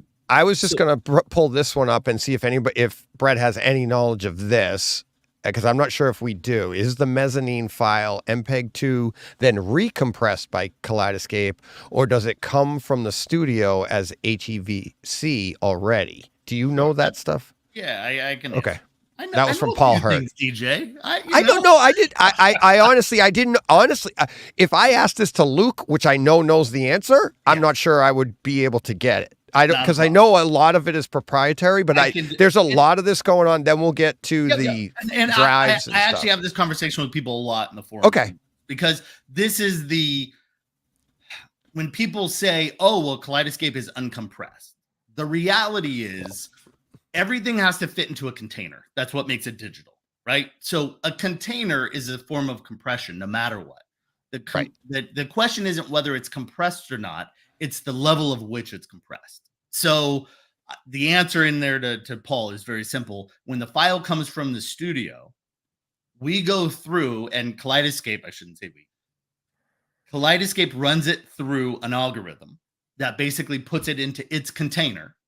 Now, yes, that would be recompressed if you look at how that's going. So basically you had a mezzanine file, it's coming in, it's running through the algorithm, it's compressed because it has to be in some sort of format so that it can be read. That's really all that means.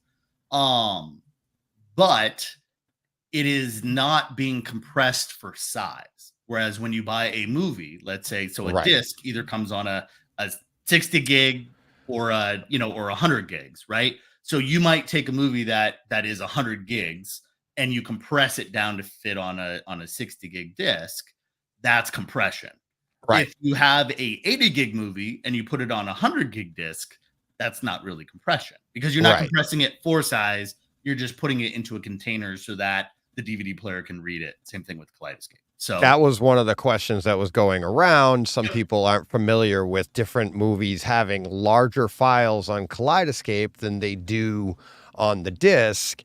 And I actually had a discussion on Twitter with some people the other day. Disney's notorious for this, right? Yeah. Disney has their smaller disc size, which is they use the 60 or 66 gigabyte disc? 66 technically. The 66 2-layer disc. Yep. Sony, which everybody raves about, they put out great discs, great picture, great quality, but they use a 3-layer disc, which is the 100 gigabyte disc. Yep. Both have drawbacks, okay? Yes. The 100 gigabyte disc drawback is certain players fail when they try to get to that third layer or whatever it is, okay? The drawback on the 66 gigabyte is you have to use some compression and you have to take a movie like Endgame, which is 3 hours long. It's 103 gigabytes on Kaleidoscape, but it fit onto a 66 gigabyte disc, okay? Yep. So you're going to lose a little bit of quality. And it's funny because you hear the people on the socials and they're like, oh, Disney Atmosing it, they're not good quality. But then everybody, why isn't my Sony disc playing? Why does it always skip? And it's like there's always going to be a compromise in these things. I see both sides of it, right? I see why Disney is doing exactly what they're doing. They only use a 100 gigabyte disc once, and that's on Avatar Way of Water. All their other releases are on a 66 gigabyte disc because it's the most consistent for the masses. Yep. In my opinion, that's what I think they're doing because you have less failures, right? Yeah. And now you got a Sony or a Warner Brother or whatever, and they're putting out, we're going for the high quality. You're going to need a better player to be able to to be able to play this disc without it failing, right? Well, so there's compromises on both sides. In Kaleidoscape, you don't have that issue. No. And even if Endgame came out on a Sony disc, there would be some compression because you can only go so far with the 100 gigabyte disc, right? Yeah, you still have music, you still have other stuff, special features, whatever else goes on that 100 gigs, right? So, and that's exactly right. Every once in a while, someone will be like, oh, well, a 2-layer disc is cheaper, and that's why Disney does it because they're trying to, they don't care, and it's like, no, like the difference is sense, right? Right. It comes into the fact of how many times in the forums do you watch somebody saying, I have a disc. I swear there's no fingerprints on it. I just bought it. And it keeps freezing up at the same point. And that's because it's a 3-layer disc, almost guaranteed. That's not happening on a 2-layer. And that's where all these things come in, right? 2-layer versus 3-layer. It's the same point I made with Netflix with lowering, their new algorithm instead of upping the quality at the same level, lowering the level because they know they're going to get fewer buffering issues. That's more important to the average consumer. Correct. They're going to be more frustrated when that disc freezes up than they are noticing that there was a little bit of compression artifacting from there. But we sit there with our, 150 inch screens and our, and our Mad VR processors or whatever it is, depending on the level of theater that we have. And we sit there and go, well, no, I spent this much money. I expect it to be perfect. Right. And so, that's really where you come into these things, which is what level of quality do I expect to be able to watch? And plenty of people are happy with streaming. The masses are happy with streaming in all reality. I look at it. Should be. It's really good. I'm happy with streaming. And so am I. We're all watching it. Right. I mean, the reality is half the stuff that's out there, that's good content. frankly can't get, right? I'm Right. watching Ahsoka, I'm watching, Ted Lasso, there's so much stuff that you can't even buy on a disc if you wanted to. And that's the only sucky part, is that nowadays it feels like I have to have all 3, 4, 5 different streaming services, and I still have to buy content when I want to on a movie. And it's an and that means that people like us that care about the quality and care about the content are frankly paying through the nose to be able to get all this stuff. And that's where I kind of hope that, as we've all kind of been saying, as internet speeds pick up, as this and that go through, as much as I understand why people like disc, because it's quality, it's consistent, it's everything. I absolutely understand that.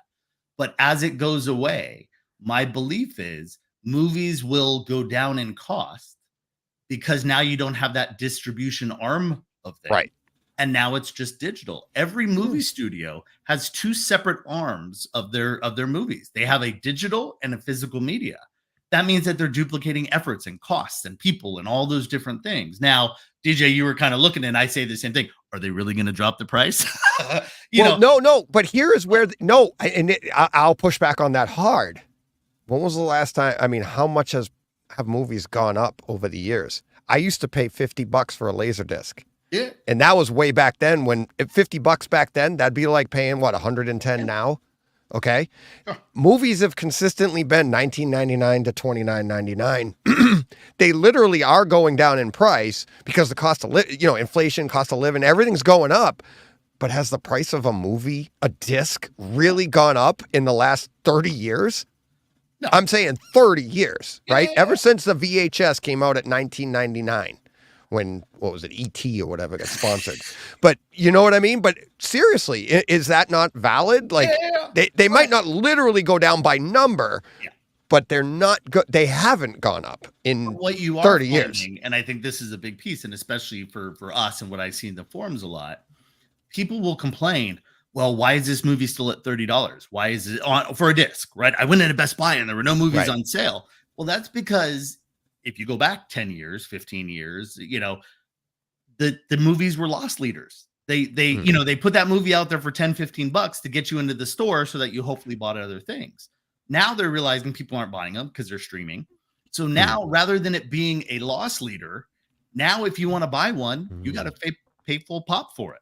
And it costs money and it costs space. Best Buy. You're buying a collector's item. You got it, right? And so it's like, you might as well buy this steelbook because it's going to cost you the same amount as the regular version. But the reality is that there's no reason for Best Buy to offer a good movie selection.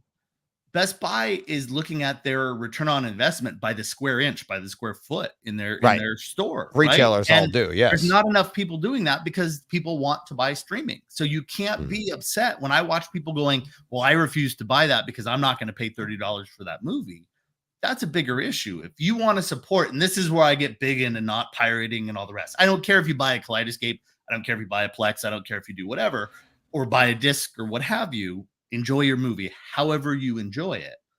But I will absolutely say, buy the movie, buy the music, buy the this and that. Because if you don't do it, they will stop making movies, that whatever it is, whether you're in a Marvel, Australia, you're going to get crap movies if they know they can't make any money because everybody's going to torrent it. And that's really, in my mind, what the issue is. And that's where a company like Kaleidoscape has said, you know what, we're going to partner with the studios. We're going to try to do it right.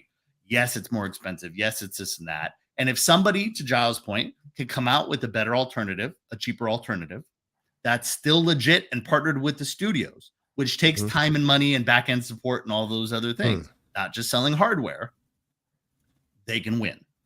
Hopefully that's Kaleidoscape because we all own it. But whoever does that and continues to move forward and adjust and pivot will win. I don't know if anybody will win. I think we will as a consumer. We win, but I think you can have Coke and Pepsi. You can have McDonald's and Burger King, right? You can have competition is what we want. Oh, no doubt.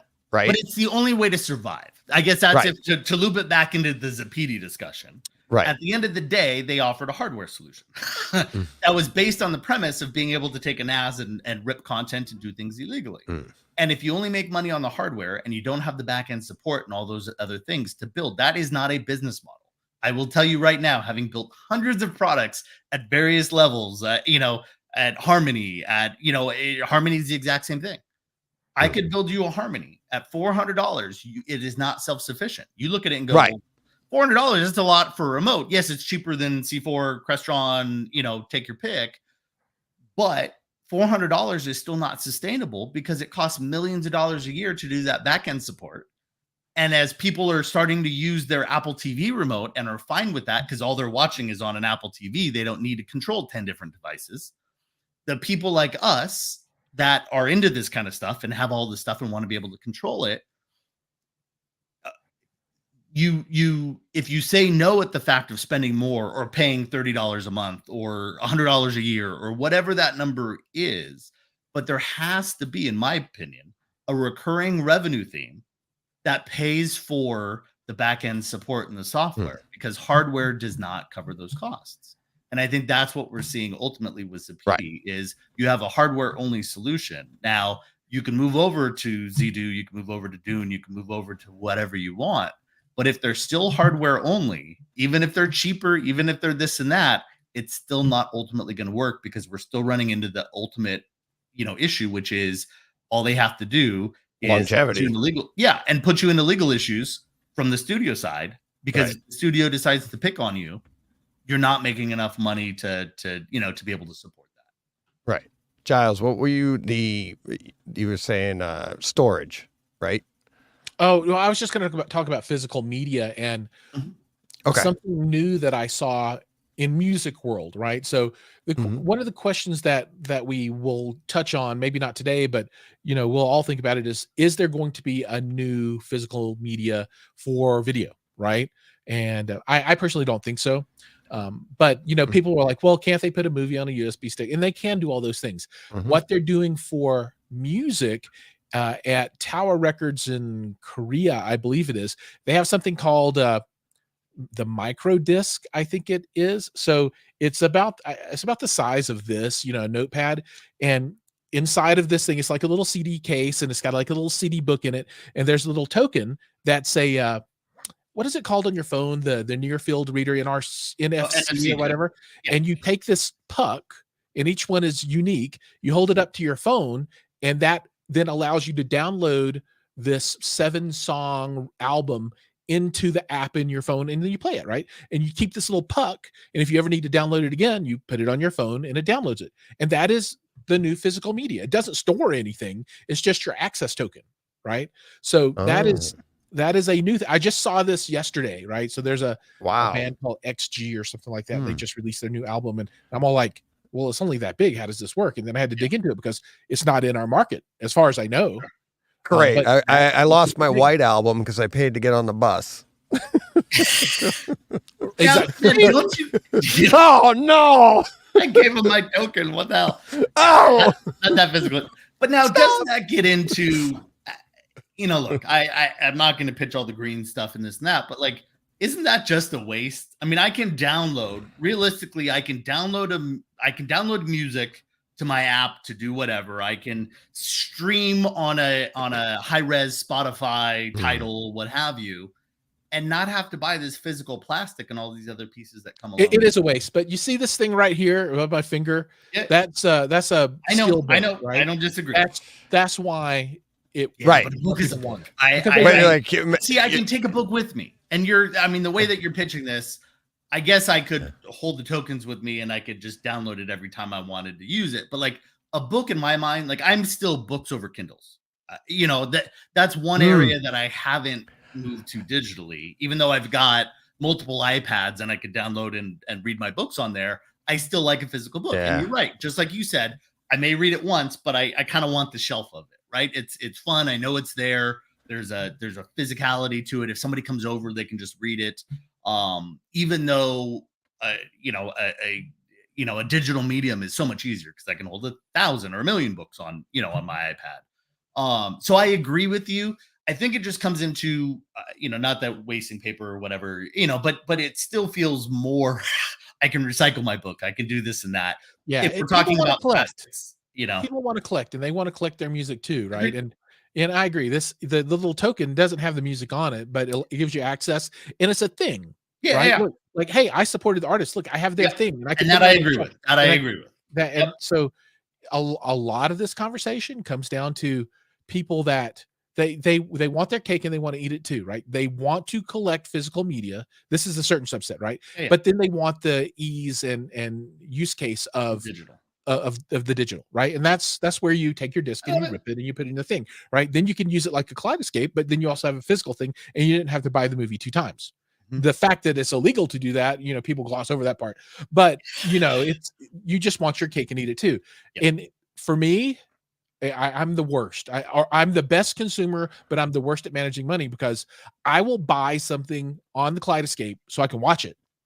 And then I'll be like, I have to have this on disc, and I'll buy it on disc. I will never open it. I will never a single time watch it on disc. But Giles, let me introduce you to me, and my listeners know this story. I own a running count of 7 copies of Bloodshot. Bloodshot. There you go. So here's what happened. That was the last movie to be played when COVID shut down our area. Okay. The last movie I saw. So I saw it in the theater twice. I saw it on the Thursday it released. They shut down on Tuesday. So I'm counting those. They count them as 2 copies, right? Okay. So times you paid for it specifically. Right. So I saw it twice, because I saw it the night it closed. Had to call the theater because the theater was closing at 8, but the movie started at 7. He goes, yes, we'll let you out of the building. Okay, thank you. It was the first movie to be released a week later digitally. So I was able to, and then, now here's where start your ticker. I bought it on iTunes. Okay. Then on iTunes, I saw it wasn't in Dolby Atmos. But on Vudu, it was in Dolby Atmos. So I bought it on Vudu, same day. That's 2, okay? Then it comes out on physical. I bought it physically, right? Then, because I wanted to compare those. Then it comes out on Kaleidoscape. I have it on Kaleidoscape. So you keep adding these, but I buy all of these. This is what I do. And this is what I've always done before I had a podcast. It has nothing to do with this. I'm just telling everybody what I've been doing my entire life. I love to compare this stuff. I love to, if they come out with a Bloodshot token, I'm first in line. Like, and it's like, because I want to see, how does this one compare? How does this compare? And well, at least you watch them. I just buy it and I never use it. I'm just like, I look at it on the shelf. It's all sealed in plastic. Well, to get to that side, I think I bought Saving Private Ryan twice on 4K, because I really wanted to watch it, and I forgot I already bought it. So I bought it again, and it was like, and then that sat on the shelf and then I was like, do I have Saving Private Ryan? And I go and look, and I'm like, there's 2 there. I'm like, so that's Kaleidoscape answers all that. Do you know how many times I've gone onto my Kaleidoscape to buy something? I'm like, damn it, I already own it, right? And I'll text my buddy John, the screen grab. I go, they're not letting me buy it again. I'm like, so Kaleidoscape's saving me money. I want to buy it. It's on sale. Oh, wait, the's no price. That means I already own it. I already own it. Why didn't I get it on sale? Well, and don't ask me how many times I've bought Star Wars. Well, that's the one we're going to get to that. We're going to talk about your past. Because the VHS, DVD, watched some in the theater, and then I've paid for streaming, and you get it that way, and then yes. I own them streaming. I own them VHS. I own them Laserdisc. I own the collector's edition Laserdisc. I own the what else? The newest. I don't have all that stuff. I did that one. This one I brought out the other day. I'm doing this one next week because I bought it on Kaleidoscape. This is on Laserdisc. I bought this on Laserdisc back because I think this was one of the first THX or one of the first DTS. Something. There was something about this when it came out that had an audio codec that was first back then. That's Casper for people listening to the audio only version of this. Casper Laserdisc. I know. Everybody's like, what is he talking about? If there's somebody watching this right now that's in the Denver area that has a Laserdisc player that they want to get rid of for cheap, let me know. I'm in the market. There you Why? go. There Have you ever go. seen one on a big display these days? It's not worth it. It's not worth it, but I need a Laserdisc player. Just I that. want Yeah. one. I want one bad. I do want one as a legacy piece in my theater when I finish it, so that I can put it. Yeah, exactly. No, so that you can. I mean, might as well hold up the Bowls cubes too at the front of the room. Yeah. But yeah, no, that's part of the fun, right? It's the collecting, it's the comparing, it's the doing all of this stuff. And at the end of the day, this Zappiti thing, it's people are trying to achieve something that maybe you can't do. Not maybe, you're not supposed to be able to do. And yes, I think the entire discussion we're having is trying to help people make an educated decision on which way to go. And like I said to people when I bought my Kaleidoscape, people warned me they could go out of business. And they're like, and they always warned me, physical media is permanent. And you know what I said to them? Who's watching this? That's physical. Physical media gets outdated too, right? So, and I'm holding up a Laserdisc for the audio only people. It's like physical media gets outdated too. So don't think, I mean, I'm not saying Kaleidoscape can't be outdated, but I've never ever I've never made a purchase in home theater and thought this is it, because that's the idea of the hobby, right? And sometimes they go out of business, sometimes they get reinvented, and you buy the next piece, because DVDs are still selling, but we're not buying VHS like we used to. So it's like interesting. Have you guys ever looked at, I used to look at this a lot. If you look at, so there's basically a report that comes out on a fairly weekly basis, not even monthly, that shows the breakdown, right? So you'll see. Yeah. Right? Yeah. And when you look at it, more than half the sales are still DVD. They're not 4K. They're not. And this is where I just sit there and I always say, look, like Giles said, and you said, DJ, you're buying content. I'm buying content. We have to buy content to keep this stuff moving forward. And it sucks because we feel like we're footing the bill and I have to buy it 4 or 5 times and this and that. But the reality is that keeps these things moving forward. Otherwise, all you're going to be left is streaming. And that's how I look at a lot of these pieces is, we support it as best we can.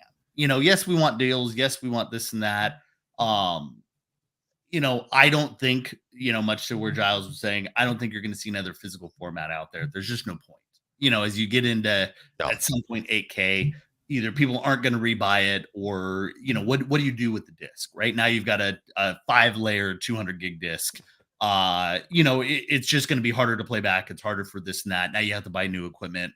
Why wouldn't I, at that point, hopefully download speeds are fast enough for most people. And at the end of the day, it's all about the masses, and we aren't the masses. And that answers the question on price. Why are things so expensive? Why is Kaleidoscape so expensive? Why are projectors? Why are the quality because they're not. DVD is probably, I don't even know if DVD's out profiting the others because it's so much cheaper. Maybe they could all be bringing in the same amount of money because you pay more for a 4K. You pay right, so you pay the most for that disc. You pay less, and on the way down, they might all be bringing in the same amount of money, right? It just takes less to do that, and it's like Apple TV. Apple TVs go for like $150. The Apple TV 4Ks. You can get a Fire Stick for $30. But they don't need to sell as many Apple TVs to make the same. You know what I mean? It's a business. Less people buying it, it's going to cause it to cost more. People love. We're in a niche market. Will you pay? So for all the people, again, I love it. I get it. I got more than 800 discs at home from in the past before I was jumping into Kaleidoscape. The reality is, when physical media, when a 4K Blu-ray costs $50 a piece, and they're never going on sale because it's a niche market, will you love physical media as much? Or where does the cost per unit start to go against the quality and the convenience and the this and that? Because the reality is, if 98% of the people are fine with streaming, and as streaming gets better and this and that, the people that are calling out for physical media, the only way for physical media to be viable is to raise price, just like Kaleidoscapes, just like everything else. Right. So what happens at that point? And it's the same as Zappiti. Like, I feel bad. Everybody that bought one, I feel bad, legitly. Like, I'm not sitting there going, haha, there's no, I have one. even the Kaleidoscope people. I've got one too. Anybody want to buy it? It's the Exactly. Audiocom Cinema Edition, the pinnacle of Zappiti before they the released it. ISF certified. right. I have the same one. Yeah. The reality 4K is, Pro. like you said, is Zidu getting some extra sales, and they're relatively happy at the moment because they're getting some new buying opportunities and this and that. Sure, you can say that. But the reality is, even Zidu, if I'm Zidu, while I may be happy short term, I have to start thinking seriously about long term. Yeah. If that just happened to Zappiti, That's what I said. Yeah. To me, right? Yeah. If I'm Kaleidoscope, if I'm, any of these players, you have to look at this as a wake-up call of, am I doing things the right way? Now, Kaleidoscope happens to be in the good licensing side, so they're pretty safe from that perspective. But that's where, all these things come in, and even physical media. If I'm sitting there going, well, those guys that bought a Zappiti, I just use physical media. But eventually your physical media is going to be $50 a disc. Could be, yeah. What does it cost you to buy Gravity? And if you want right, it it's because it's a limited, $200 disc. It's like, that's outrageous, but that's because they only made so many and they don't make new reprints because not enough people wanted it. So now if you want the Diamond Edition, you're going to spend $100 plus for a movie that you could buy on Kaleidoscope for $15. Yeah. Yeah. And it's like, I mean, I hesitate to put this up because it starts with correct, Brett, but okay. Physical price, this from Paul again, physical prices sadly are only likely to go one way. Boutique labels already pushing prices in that direction, which is a great point. You have boutique studios putting out these discs. The studios will release them to them, and then they get to, it's like a Kaleidoscope setup. Yeah, they're not willing take to put our it in 4K, movie, right? make movie, we'll charge you or whatever, they pay for it, and then they have to do it. And I've listened to some great podcasts talking about Serial at Midnight and Films at Home, and they talk to these boutiques on what it takes, and people complaining, why can't you do this with a disc, and hearing what the process it takes to put these discs out. It's really, people think it's just like, let's just press them and sell it to me for cheap. Why is it a money grab for you? Why is it called a money grab when you're the one paying, but when you own a business, it's like, I got to make money. They're making money. They're in this for money, people. Yeah. It's like, it's not a money grab. It's how you run a business. So, well, that's always, again, I know Kaleidoscope's not always a fan of discussing that, a run for bankruptcy or this or that, like we were talking about at the beginning. But it's funny when I watch in the forums, people that will, in the same breath, say that it's a money grab and that it's too expensive, and then state that they went out of business. And it's like, well, which is it? Because you can't have both. That's right. Right. Either they're not making enough. You're going out of business. Yeah. It's like, the reality is it's not. They're a good, solid business of passionate people. And I know it feels like we just keep, touting the benefits of, but it's like, I'm trying to look at this. I've always tried to look at this fairly objectively. But for this industry, for the passionate people that we are as content users, right? As the watchers, we need those solutions. And that's the solution, is that you have to have back-end support, that you have to have all these things. And that's where it comes into the Zappitis and the Dunes and the Zidus and all the rest, is that's not that hardware solution is not enough, and that's where guys like Plex, and again, I'm all for Plex for whatever, for everybody using them, please don't pirate, but that's, a different discussion on it. But Plex is realizing, I need to be able to offer live TV. I need to be able to offer all these things because that's where they're making money from. They're not making money when you pirate 100 movies and, and download it to your system. Plex isn't really making a lot of money on that. That's not their go-to. And that's where we need, if we love this industry, if we love content, whether it's physical, whether it's whatever, you have to be willing to pay $50 a disc. You have to be willing to buy a Kaleidoscope. You have to be willing, whatever it is, at whatever level and whatever solution that you find. But I will say, be careful when you see these hardware only solutions, because I know from building plenty of products that are great products, you can't just build a hardware solution. You need a recurring revenue format. You need something in there that allows you to support the back end from software. and pay attention to that as people are looking for that next solution. I do feel bad for you, but as you look for that next solution, you might want to take a beat and figure out where are these things going. And if you got the money and you're like, hey, I spent $1,000 on this and then I buy, no different than upgrading equipment, right? We buy things, and we buy new things. That's fine, but if you're looking at this from a long term and the time it takes to rip those movies, and I mean, there's a lot of pieces that go into this. Yeah. I would say, take a beat, realize what you want to do, realize where the benefits or how is that business really going to stay in business? What is the business model? Because it can't just be, I built a cheaper box, so therefore people are going to buy it. Because the reality is there aren't enough of us that love it. Unfortunately, there aren't enough of us that love it to keep that going on forever. Right. Yeah. Brett, what you just talked about is it's a mental exercise that I went through, I don't know, 2 or 3 years ago. And this is where I landed, right? How do I want to consume content, right? What do I need as the tools in my toolbox so that I can be absolutely 100% completely happy? And I ended on a 3-pronged strategy. And this has lasted me for several years, and I see it lasting for a while.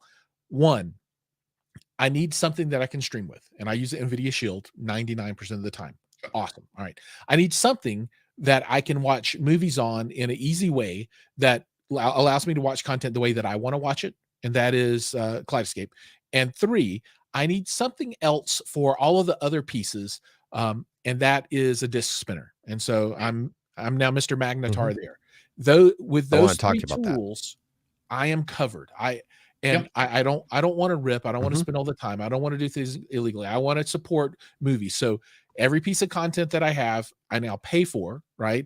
And whether that's on a monthly subscription fee for streaming or a physical disc or Kaleidoscape, or sometimes, you're tripling up, right? Right. When you buy both the Kaleidoscape and the disc, and then it's on streaming at the same time. But that's what works for me. Right. And I feel like I get quality when I need it. I get speed when I need it. I get convenience when I need it. And I don't all the time have all movies on all platforms, but I'm okay. You don't need to have everything everywhere. Nope. So that's what works for me. Right. Exactly. And that's kind of where I'm at. I actually want to talk to you in a little bit about the Magnetar. I saw your video on it yesterday. In a little bit. What's that? I said in a little bit. In a little bit, yeah. After hour or two. I don't know. But yeah, I'm the exact same way. I have the same setup. I had the Zappiti. I will be moving. My son's keeping the Zappiti, maybe. But yeah, same setup. Kaleidoscape. I have the Panasonic 820, and I use an Apple TV. I got one of those too. Yeah. So bad. Yeah, I know. I have every streamer out there, but especially when I was at Logitech, because I was always testing to make sure that things worked. I would like here's a comment.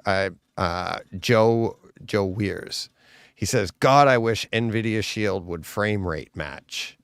And I'd like to give my opinion on that. I used to do that. That's why I went with Apple TV. They do the frame rate matching. They do. Oops, sorry, wrong one. Frame rate matching. They do all that stuff. I had nothing but problems with that. Apple TVs, streaming. I was working so hard with my streaming devices to try and get the best possible quality to make it seem like it was exactly like when I played a disc or I watched my Kaleidoscape, and you're like, I need the perfect frame rate. I need this. I need that. And then one day, about a couple years ago, it dawned on me. I'm like, this is all compressed. None of this is going to be close to what those discs are. None of it is that frame rate matching. It's like I shut it all off. I enjoy it. Works perfect. Enjoy the stream. Just enjoy the stream. Let it come in. And I think that's where a lot of NVIDIA Shield people have gone. It's like, they don't really see a difference. Maybe it's running smoother, because Apple TV, it's where I got caught up in that. I was trying to get the perfect picture, and I'm like, and then it dawned on me, I'm like, I'm never going to have the perfect picture because it's streaming. It's not the perfect picture. You want the perfect picture, you need physical. You need to have an unstreamed source. So it's like, if I had an NVIDIA Shield, Joe, and I wouldn't even worry. I don't have an NVIDIA Shield. I shut off my frame rate and all that mapping on matching and stuff on my Apple TV. It runs smoother, and it and I enjoy my content, and it looks great. I don't notice a difference from what it was before. I do see a difference between that and physical.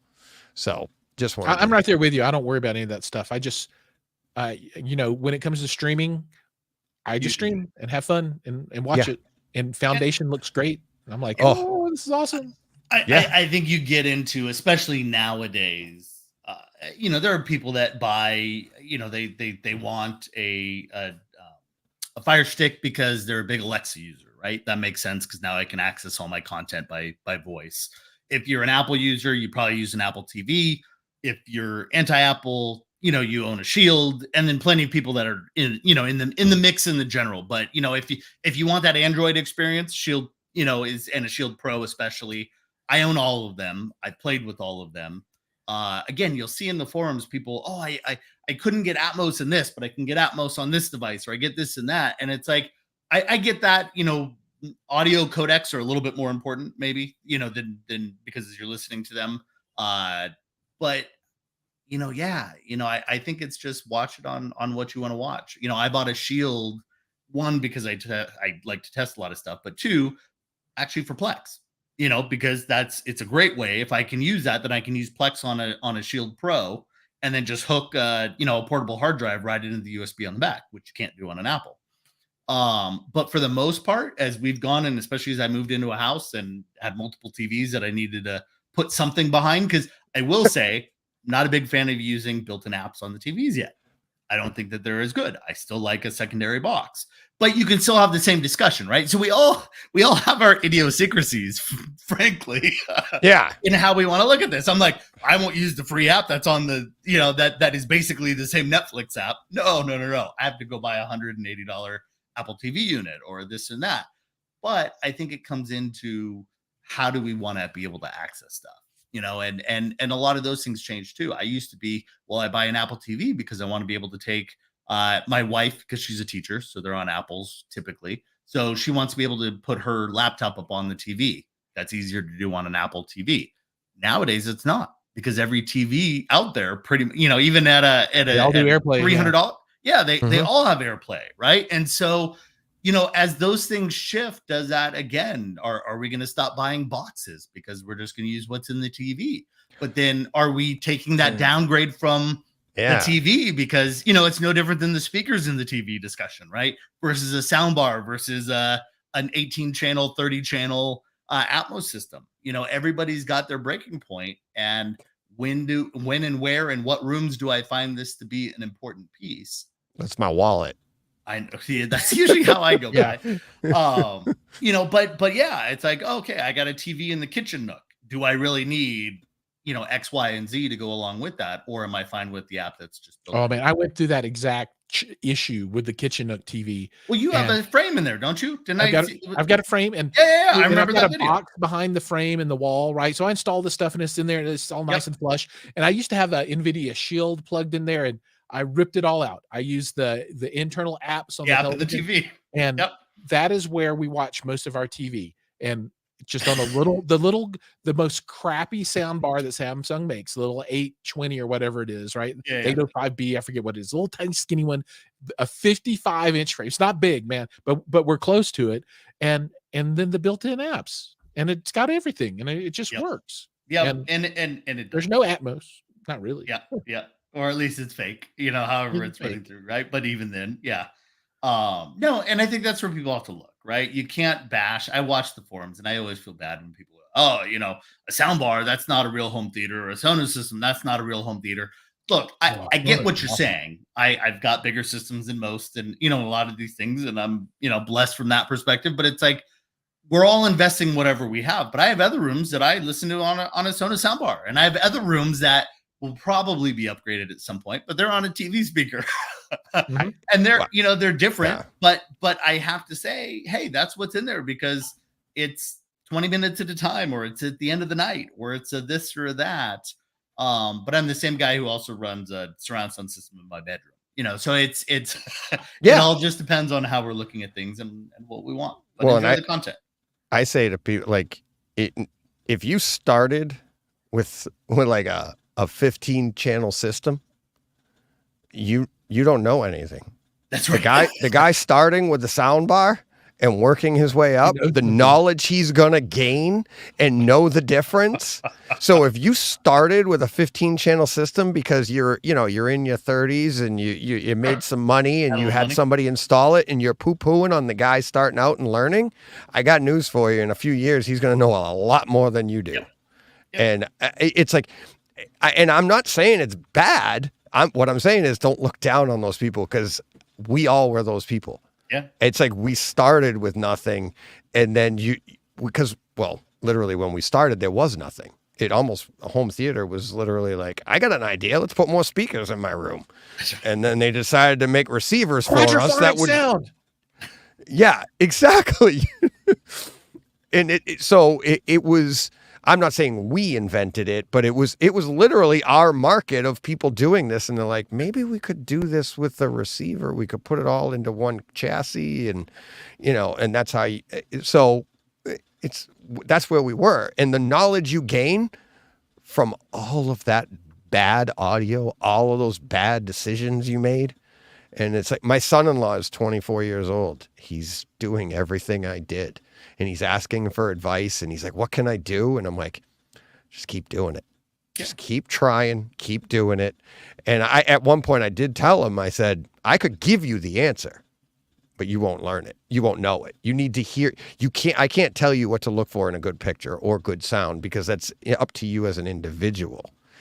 But you need to learn what is good, what is bad for you. And that the only way you can do that is lots of error. And then you start to hear there's the improvement. I get that. And we've all been there. And, No, I agree, and the only flip side that I've seen people, and this is just, forums and trolls really, but, I've watched the people, because I'm always like, hey, whatever you got, sounds great, enjoy it, right? Last year at CEDIA, so, a year and a month ago, we did this setup in Texas. So CEDIA was in Texas, and I had a dealer out there. So, we threw a party out there. I had some people go out. And I think I actually had, who was on here earlier, so Michael Stevens. So, he came out and he did a little tour of the theater. Now, this theater was built by Keith. So Keith Yates, if you know. So this is a tremendous theater. It sounded amazing. And we're running through there, and there's, all these comments, and I get some guy that goes in there and he's like, well, I think I spent $3,000 on my system, and I bet you it sounds better than this system. And I'm just sitting there going, okay, look, I'm the first to say, enjoy your $3,000 system. But objectively, you're freaking out of your mind. It's like, no, objectively, you don't know. No, it's like he doesn't know what to. He doesn't know the difference out there. Right. And that's where I always sit there and go, you know what? Enjoy what you have. Don't always feel like you have to keep stepping up. But look at things as aspirational. Don't look at somebody who has more than you, or a bigger or more expensive theater than you, as, oh, I hate this guy because he's wasting money or he's doing this or that. Look at it as aspirational. There's probably a reason why these things are there. When I look at, Keith Yates Theater, or I do a lot of work, obviously, with Anthony Grimani, who again is typically a fan favorite when we go into these, setups, and you look at his speakers, and I look at the fact that he wins awards every year and he does this and that. And it's like, objectively, you cannot tell me that your $500 speakers sound as good as his $8,000 speakers. Now you can tell me I can't afford these speakers, and I wouldn't disagree with you. We're all in that same spot for the most part. But I said to you at CEDIA. But don't tell me that they don't sound better, or the room doesn't sound better, right, or the professional calibration, or these things are there for a reason. And we all have, the guy who's streaming stuff is saying that you're nuts because you spent $3,000 on a system, and then the guy at $3,000 is saying that you're nuts because you spent $10,000 or $20,000, and that guy because you spent $100,000 on a system. And I get it, but it's one of those things that I think we all just need to appreciate, because if you didn't have the guy who's frankly spending $100,000, $1 million on a system, you wouldn't have the great technology that we get to enjoy at that level. Yeah. And that's how I look at it, is that all those things start layering down. That's Marantz to Denon. That's, cars, it works the same way, right? It's, it's Porsche to Audi. It's, it's whatever you want. It's Lexus to Toyota. It's, all those brands, the technology filters down. And if you didn't have those early buyers, if you didn't have all those people, if you didn't have people like us that are willing to buy Bloodshot 7 times, you wouldn't be getting surprised it hadn't. There's no Bloodshot 2 yet. That's right. That's what I say. You wouldn't get a Bloodshot 2, but you can hope. I gotta buy it again. That's right. Keep buying it, DJ. You can single-handedly support Bloodshot 2 coming. Bloodshot 2, the DJ edition. But that's really where you have to look at it. Is this is fun? This is hopefully expendable income. This is all those things that we do, and support what you can, and just don't hate on the other people, because unfortunately, I watch people bashing. I watch the Plex guys bashing on the Kaleidoscape guys, or probably even the Zappiti guys.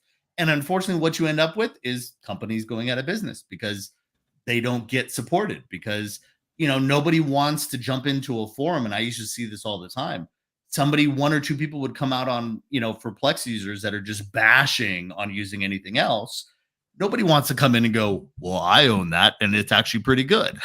What I try to do. Yeah. It's like, but that was the thing. And guys like Jiles, guys like Matt Blair, all these guys, that is kind of where I started when I came in there. I started posting those comments, and then people started feeling more comfortable saying, yeah, this is better. This is why I buy this. This is, because nobody wants to sit there and go, yeah, you're right, I'm an idiot. I spent, 10 times the amount that you spent.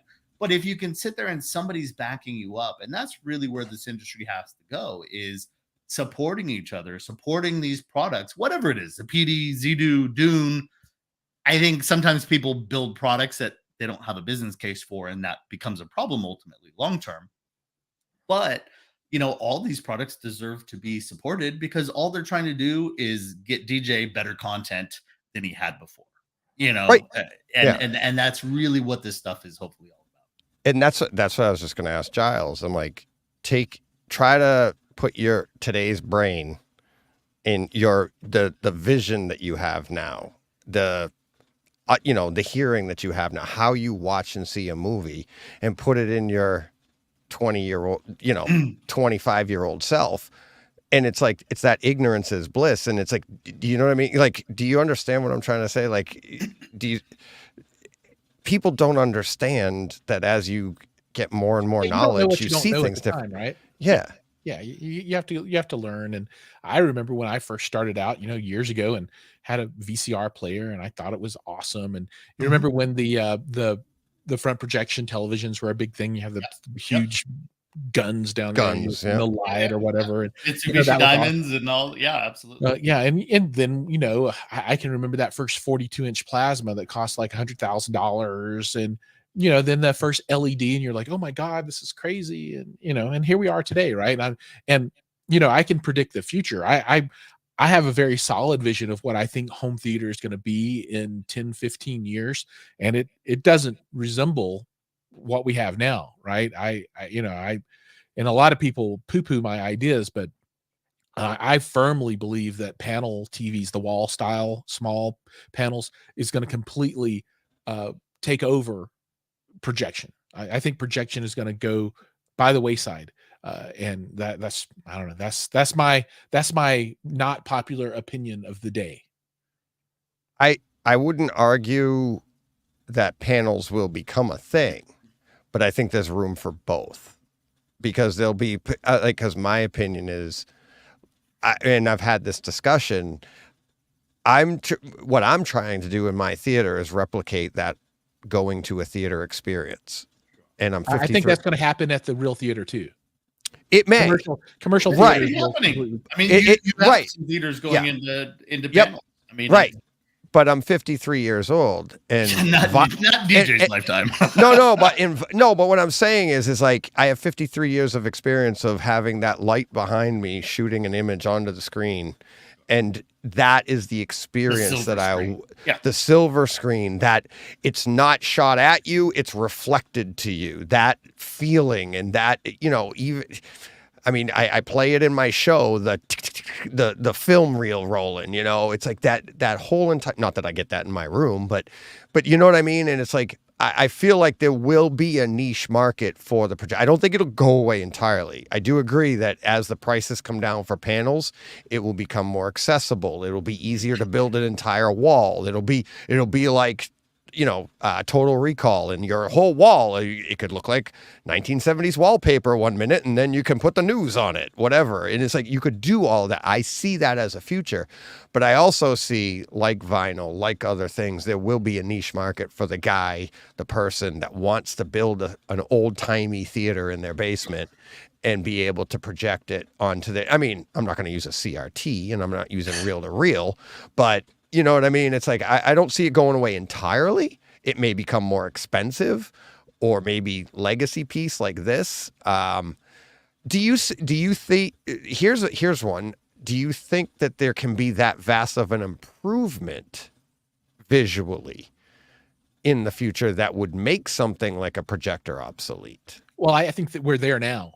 I think the best panel televisions are of a quality level. So a television is better quality than any projector, even $1 million projector. You take your best OLED television today, that picture, it's not big, it's not, you can't do 250 inches right now, but you sit down and you sit in front of the Sony that just won the 4K shootout, and that picture is better than any picture that a projector can do. Let's go beyond the Barcos and the Christies and the stuff that are in, let's go pro, right?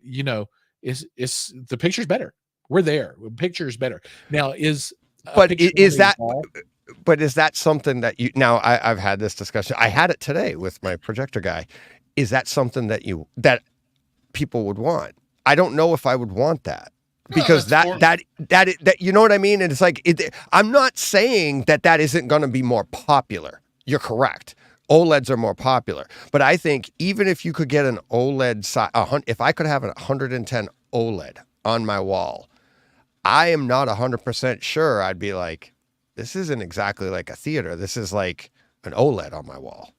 It's not a projected image. I love my projected image.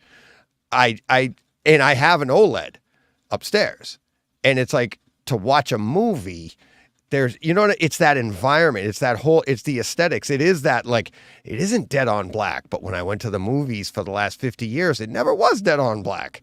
But when I watch a football game, I do want an OLED. I want that vibrancy. You want all, so that's all I'm saying, is that there can be a market for it, but I think how much better can it get from the OLED perspective? You know what I mean? You can't even get better than that.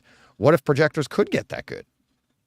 If they could get that good, then there might be a case for it. I don't know that. I think just the limitations of the technology. It's like vinyl. Projection is like vinyl, right? Not better. And people will want it, right? Because they just want it. It's not the best, but they want it because they want it. Yeah, nostalgia. Yeah, nostalgia, right? And so what you'll do is you'll have a wall, and your whole wall will be screened, right? Not all the way floor to ceiling, because you're going to have enough room for your line array style speakers on the top and bottom, because you have to Which is the bigger issue. Yeah, it's the sound is the bigger issue. Audio is the bigger issue at this. Yeah, you have to be able to anchor that sound behind a panel, right? And the only way you can do that is you have speakers on the top and bottom, and then you use processing to do sideways stereo. Well, isn't Sony working on, like, the screen as a speaker? But that's still that's hokey. That's easy. I know it's hokey. No. Right, but I'm not saying it's going to be like a Gramani speaker. Yeah, but the idea is they're using it to vibrate, right? People have used glass. Right. People have used walls. I mean, you can buy, speakers that are flush in a wall that are literally plastered over. Yep, and they sound good. I mean, they really do. Stealth Acoustics. There's plenty of brands. Stealth Acoustics is great. And for what most people need, they sound great. Now, if you're going to tell me that sounds the same as a Gramani speaker or a B&W or whatever, it doesn't. No. I think where a lot of this comes into is, and for a lot of us, is nostalgia. It's whatever we grew up with, right? We sit in an odd space where we were born with physical media. And so things like vinyl, they hearken us back to when we were little, and our parents were using vinyl, and we're doing this and that. And it's caught on with even some younger people that are using it, but that's more kitschy of like, hey, look at me, I'm using vinyl, right? Because they never grew up on it. Right. Yeah, you're not going to tell me at the end of the day. Now, pops, I understand it, right? It's the same as when you look at a projector. You want that look and feel of it reflecting back to you, but you know it's not as bright. You know you can't actually get HDR. You know you can't actually, I mean, like there's all these caveats into the I prefer this.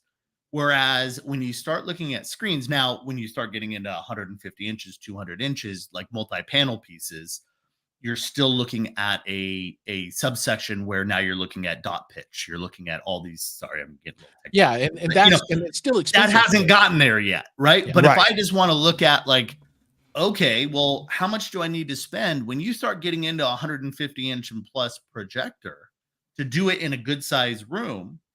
Now you start talking about 50, 80, $100,000 projectors, right? GTZ 380s. You start looking at Barcos. You start looking at this and that. And, last year we saw the Christie's and you look at the black levels on some of that stuff and it's nuts.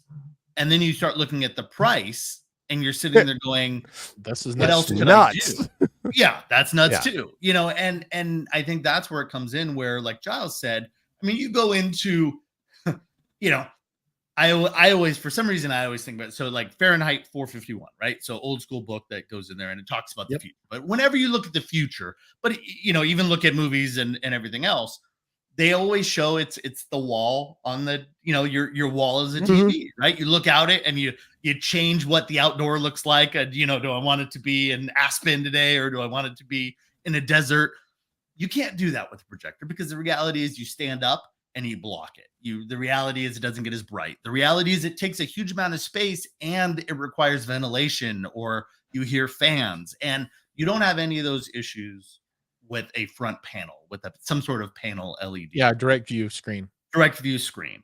What you do have today as an issue for those of us that love theater is an audio disconnect. Mm-hmm. You cannot get the same, but it's the same as, some people are watching movies and they've got a screen that's not AT and they've got speakers on the sides or a speaker on the ground, right? And I'm like, that speaker is getting blocked by the front row of sound, so you can tell me you love it, but it's still not the best. The only right way to do it is, frankly, with an AT screen with, the same speakers all the way, in the LCR. Or a larger wall and bring it. I mean, that's, sure, but you still at have the that end of the center day, it's issue of all what do I do with the center, everything's right? compromise. That's home theater. That's home theater in a nutshell. Where am I compromising? I want to spend to get me out of whatever hole that I'm in. And so did you guys see the Barco residential display at Cedia? Yeah. That is the future from my perspective for a large number of enthusiasts, right? Because I thought that was rear projection. Well, a lot of people ask me, is that projector a direct screen? Because I've got like a video, 1.2 million views on it right now. People love this thing. They are doing everything right there. So they use TPI audio, and they're out of UK. They have a position controller, a spatial position controller. So if you look at this screen, right, it had 2 speakers on the top and bottom on the left, 2 in the center, 2 on the right. And this was to create the phantom center channel using for the middle. their motion controller, right? And so they set this up to a certain degree like a line array. And the whole point of a vertical line array is so that you don't have any exchange in sound as you move in the horizontal plane, only in the vertical plane, right? So you get rid of I forget what the technical term is for So you get rid of the comb filtering, right? So there's no comb filtering on the horizontal plane. It sounded absolutely amazing. And that is what I see as the future. That set up in a format that is affordable. Yep. Which is going to take time. I mean, it will take time, but that's the future right there. That's my prediction. So panel speakers above and below for the LCR and potentially front wides as well, if you're going to do something like that. The problem is doing it right. I mean, that's the reality, because you'll need if you put speakers above and below, if you put even 2 of them, the issues you start getting into comb filtering and different audio issues that arise based on where you're moving, or Well, you know, and your even room the issue in environment, general, people are going to try to cram that in. Is it too close to the ceiling? Is it too close to the floor? Is this one blocked by your front row? Are you too close?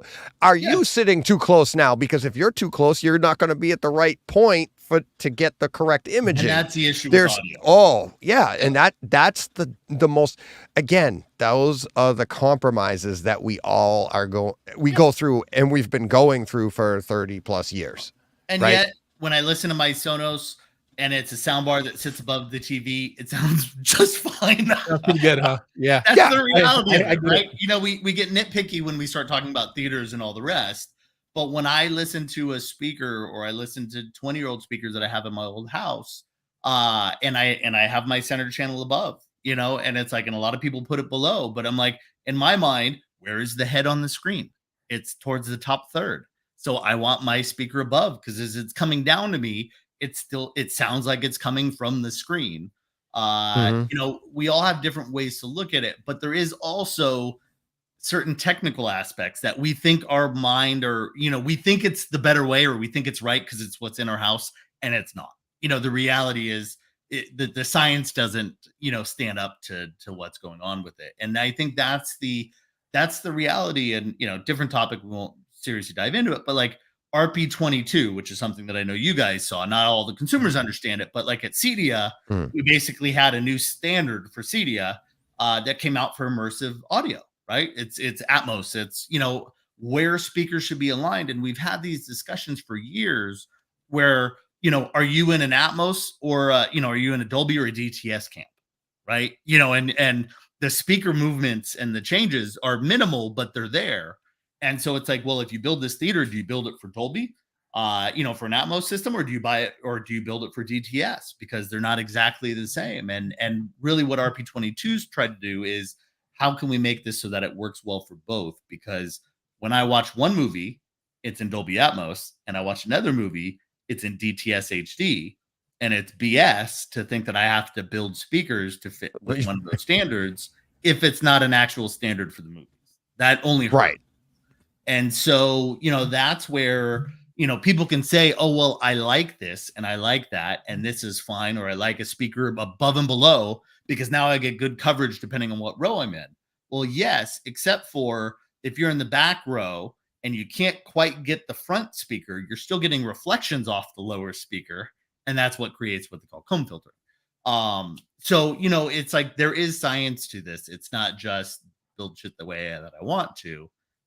You know, but at the same time, I'm always like, whatever your price level is, enjoy that, but try to follow a little bit of the science and not just make it, oh, well, I think my $1,000 system, you know, rivals this Keith Yates theater. Now you're just full of, you know, it just doesn't make sense. Well, you use the, you know, Jack Nicholson line. You know, you have the privilege. What is it? The privilege to not have to know what I know. It's like something. And it's like, that's really what it is. And Ignorance it's like, is bliss. Yeah, ignorance is bliss is exactly right. No And it's doubt. like, If you don't know what you're missing, you're in a good spot. Don't ever go to CEDIA.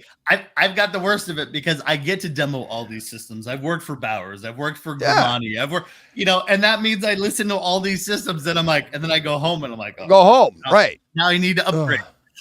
Yeah. It's, I mean, in my world, I've said this to you, Brett, where I repair cars for a living. Yeah. I know good paint from bad paint. I know when a car's been damaged, literally driving down the road. And I mean, the first day on the job, the guy training me, we're driving down the road and he goes, that car's, he goes, you'll be there someday. Yeah. And that's what it's like. It's like, most people don't know what I know. I see a car and I'm like, I know what panel's been hit and what panel hasn't been hit. And it's, you know, but that's all experience of seeing and knowing but it's the same thing when you hear audio files. It's like, I know a good sound and you can't tell the difference. No, you can't tell the difference. It doesn't mean somebody else can't. Exactly. And the same with video and everything like that. And it's like, just appreciate what you have. And like Giles said, I was going to say the same thing. It's like, ignorance is bliss, but ignorance isn't a bad thing. Enjoy it while you can, because it sucks when you get the knowledge and you go in and somebody goes, what do you think of my room? You're like, it's great. Or worse, somebody shows you your room and you go, my room sucks. You're like, damn it. Bad situation. Yeah, and you're like, oh no, and I mean, we all have the stories. My kids come out of places. Dad, what was wrong with that TV? Yeah. It's like you hand it down, and it's ignorance is bliss. Enjoy it while you can, because if you're in this hobby, you will gain knowledge, and then all you're going to do is complain. Yep. Yeah. No, I agree. You've got a few. I'm trying to read some. I did not realize that you could see comments in here earlier. So when Giles is like, "Oh, I saw this comment," I'm like, "Dude, I can see what people are saying." Oh yeah, I see them here. Yeah. But yeah, so again, they're talking about, we're talking about beaming and comb filtering and the rest. Joe goes, DTS is better. Love it. Absolutely. We all have our favorites. But I had a heart attack about DTS yesterday. I flipped on a movie on my Kaleidoscope. I forget which one it is. And I looked over at my processor, and I've got an Acurus, and the little DTS symbol was lit up. And I'm like, what is that? I haven't seen that in years. And I'm like, holy shoot. DTS? Oh my God. That's right. But Eddie was saying in there, I'm watching you guys using his CI 3160, right? And you can't tell that the sound's not coming from the center of the screen. And that's think awesome. No matter what, our minds and our brains start to process it that way, right? Right. Because you'd be very upset if it didn't, and so, if it's hugely off, then that's one thing, but otherwise, I agree. And I think that's where, this is also a case, Paul, and the effect of a center not behind the screen gets worse as the screen gets bigger. Agreed. That's why it works for most TVs, but stops working as you go to projection. Yes and no. I agree with you, because of course, as the screen gets bigger, that becomes further away from the middle of the screen, of course. But the other part is, I used to have an AT screen. And when I first went away from it and actually went to a larger screen, I had a 104-inch AT screen. I only went to a 110-inch. But for those first couple weeks, I'm looking down at where my speaker was, and you're conscious of it, right? Yeah. And I think if you get enveloped in a movie, you're going to think it comes from wherever the hell you want to think it comes from, because you're so locked in on that movie. And Brett, I break down scenes time after time, and I'll watch a movie beginning to end, and I'll be like, that was amazing. I could hear the missile up on top of the screen, right? And I'll timestamp that, and I'll go back and listen to it and be like, it's not up there. No. It's not there, but I was so invested in the movie at the time that your brain, everything, your enthusiasm helped you move that along. And what everybody in the chat is saying is 100% right. These are all accurate descriptions, but it's also at times when we're sitting there going, I know it's down there. I'm not invested in the movie. I'm just trying to analyze the situation. And that's not really what, in like my podcast, it's about the experience, right? It's about like, enjoy the movie, let it wash over you, whether it's streaming or whatever. I mean, it doesn't mean we can't have these fun discussions. It doesn't mean we can't aim for perfection. Just know we're never getting there. Yeah. I mean, except for Giles, he's got perfection. That's right. That's right. I wish. I just go to other people's theaters. I go, oh, okay, Anthony, I'm going to come by this week because we need to. I need to watch a movie. But yeah, no, it's, I sat there last night. I was watching TV. We were just in the family room, and I'm in the middle of new house, so setting up a lot of stuff. So literally, it's a 65-inch with the Sonos soundbar up top, right? That'll go into another room later on. And I'm watching Pump Up the Volume, which is like, oh yeah, I don't think they've ever updated this, right? Happy Harry Hard On, is that that one? That's right. Happy Harry Hard On. But I hadn't Christian seen it Slater. in years. Yeah, I probably own it on Kaleidoscope. I didn't even bother to put it on. It was 11:30 at night. I'm like, no, it was on TV. I just turned it on, started watching it, and just enjoy it. I think that's where we sometimes, no matter what room, no matter what size, I'm happy to enjoy the content. It's content first, but if I can watch it and I have an ability to be able to watch it in a good theater or this and that, then I'm going to take it. And if I get the opportunity to watch it in somebody else's amazing theater, I'm going to have nothing but aspirational, positive thoughts on that. It's not going to be, oh, I wish I had this, or, it's not worth it versus mine. It's going to be, holy crap, that was amazing. I wish mine sounded quite that good, or this or that. Yeah. But and no, that's the other thing too, is you talk about aspirational pieces. I think if there never is an end. Is there for you, Giles? Like, don't you look forward to being able to get those pieces? Like, I watch your channel. You're always talking about tech, whether it's home theater or phones, or you're always looking at that stuff. And doesn't that drive you anyways? Like, just I have the a passion for pursuit. the gear. Yeah, I have a passion for the gear, but that's very specific in certain areas, right? So there's some things that I'm pretty happy with.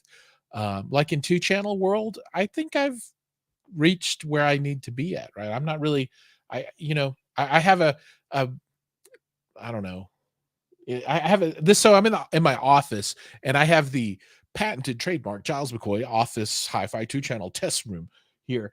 And Same name as your YouTube channel. That's and, neat. And, I'm looking at it here, and I've got right now in here are a pair of Sonar audio speakers that I'm testing. So it's a company out of South Africa, and they are really good, right? I mean, they are outstanding.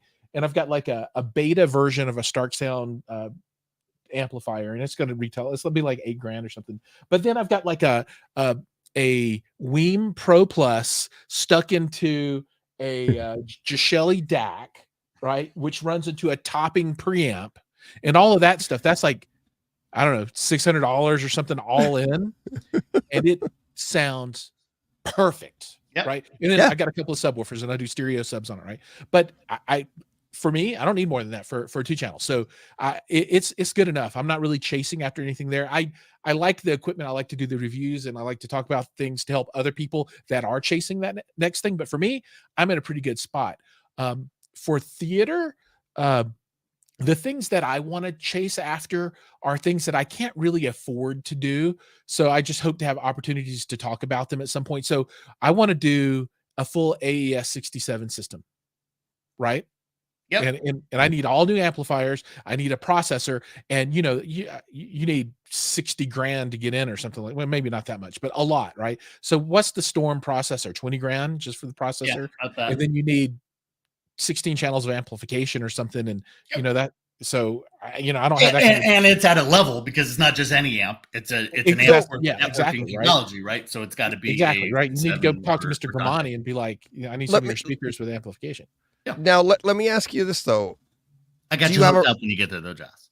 Yeah. Well, you say Me too, because that's what I got to put in my house, and I'm sitting there going, "Well, I'm about to build a theater. How do I not build an AES 67? Because it was so cool, and I love the technology, and I love the technology. Forget it's never like, because I do some stuff with Anthony. It's like, go ahead, DJ. Well, what I was going to say is like, I love that room, right? And a lot of things, what I say to people is like, you don't need the $30,000 JVC. Your room's not big enough, right? You can get away with, you're only throwing 14 feet. Go with the middle one. You're going to dial back that bigger one. Now, will that system, do you need a larger room for that? And if you don't, do you necessarily need 16 channels if you have a smaller room? Well, I was just putting that out there as kind of. I know. I'm literally asking those questions because in a smaller room, does that system, are the benefits there? Is basically what I'm asking. 15 channels. When I'm not doing, if you don't build a system where you need discrete channels for different speakers in a speaker, right? Like use 3 channels for your center channel, so you're doing a bass emit and a tweet for that. For me in my room, 7.4.4 is pretty good. And if you want to be in Trinov world, maybe you need to do 7.4.7, right? And then have 4 subs in the front and 3 subs in the back or whatever, so you can do their waveforming. But yeah, so I'm very happy with 7 bed channels, 4 Atmos channels, and then the appropriate number of subwoofers. Yeah. And that's enough channels for me, right? So I don't need to have in my room, like 8 rows of surrounds, right? And I don't really need 6 tops either, right? 4 is enough. So yeah, I can get by with a 15 channel, 16 channel processor, no problem. Okay. Yep. And I agree with that. I mean, we look at even the Soundroom 10 display. So that was 11.4.4, right? 11.4.6. No, 11.6.4. So subs come first. So subs come first. technically. Six. Yeah, subs. It goes in It's order. something It goes in 4.1 order and of then conception. I know. Yeah, 744. It's also a discussion because is it really 0.4 or 0.6 because you have 6 subs, but they're all playing the same. It's the 0.1, same note, the right? same thing. It's the that it's LFE, 0.1 yeah. still, right. Yeah. Yeah. So it actually has to be playing in different speakers to actually be a 0.6 or a 0.4. But so same as Giles. So I've got a room that I'm building out, and it's only 10 foot wide by about 20 feet deep. It'll probably be about 18 in the room.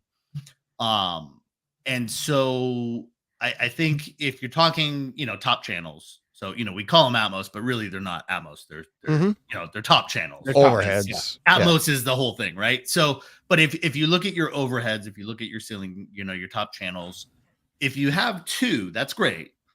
But when you have 4, you actually get movement.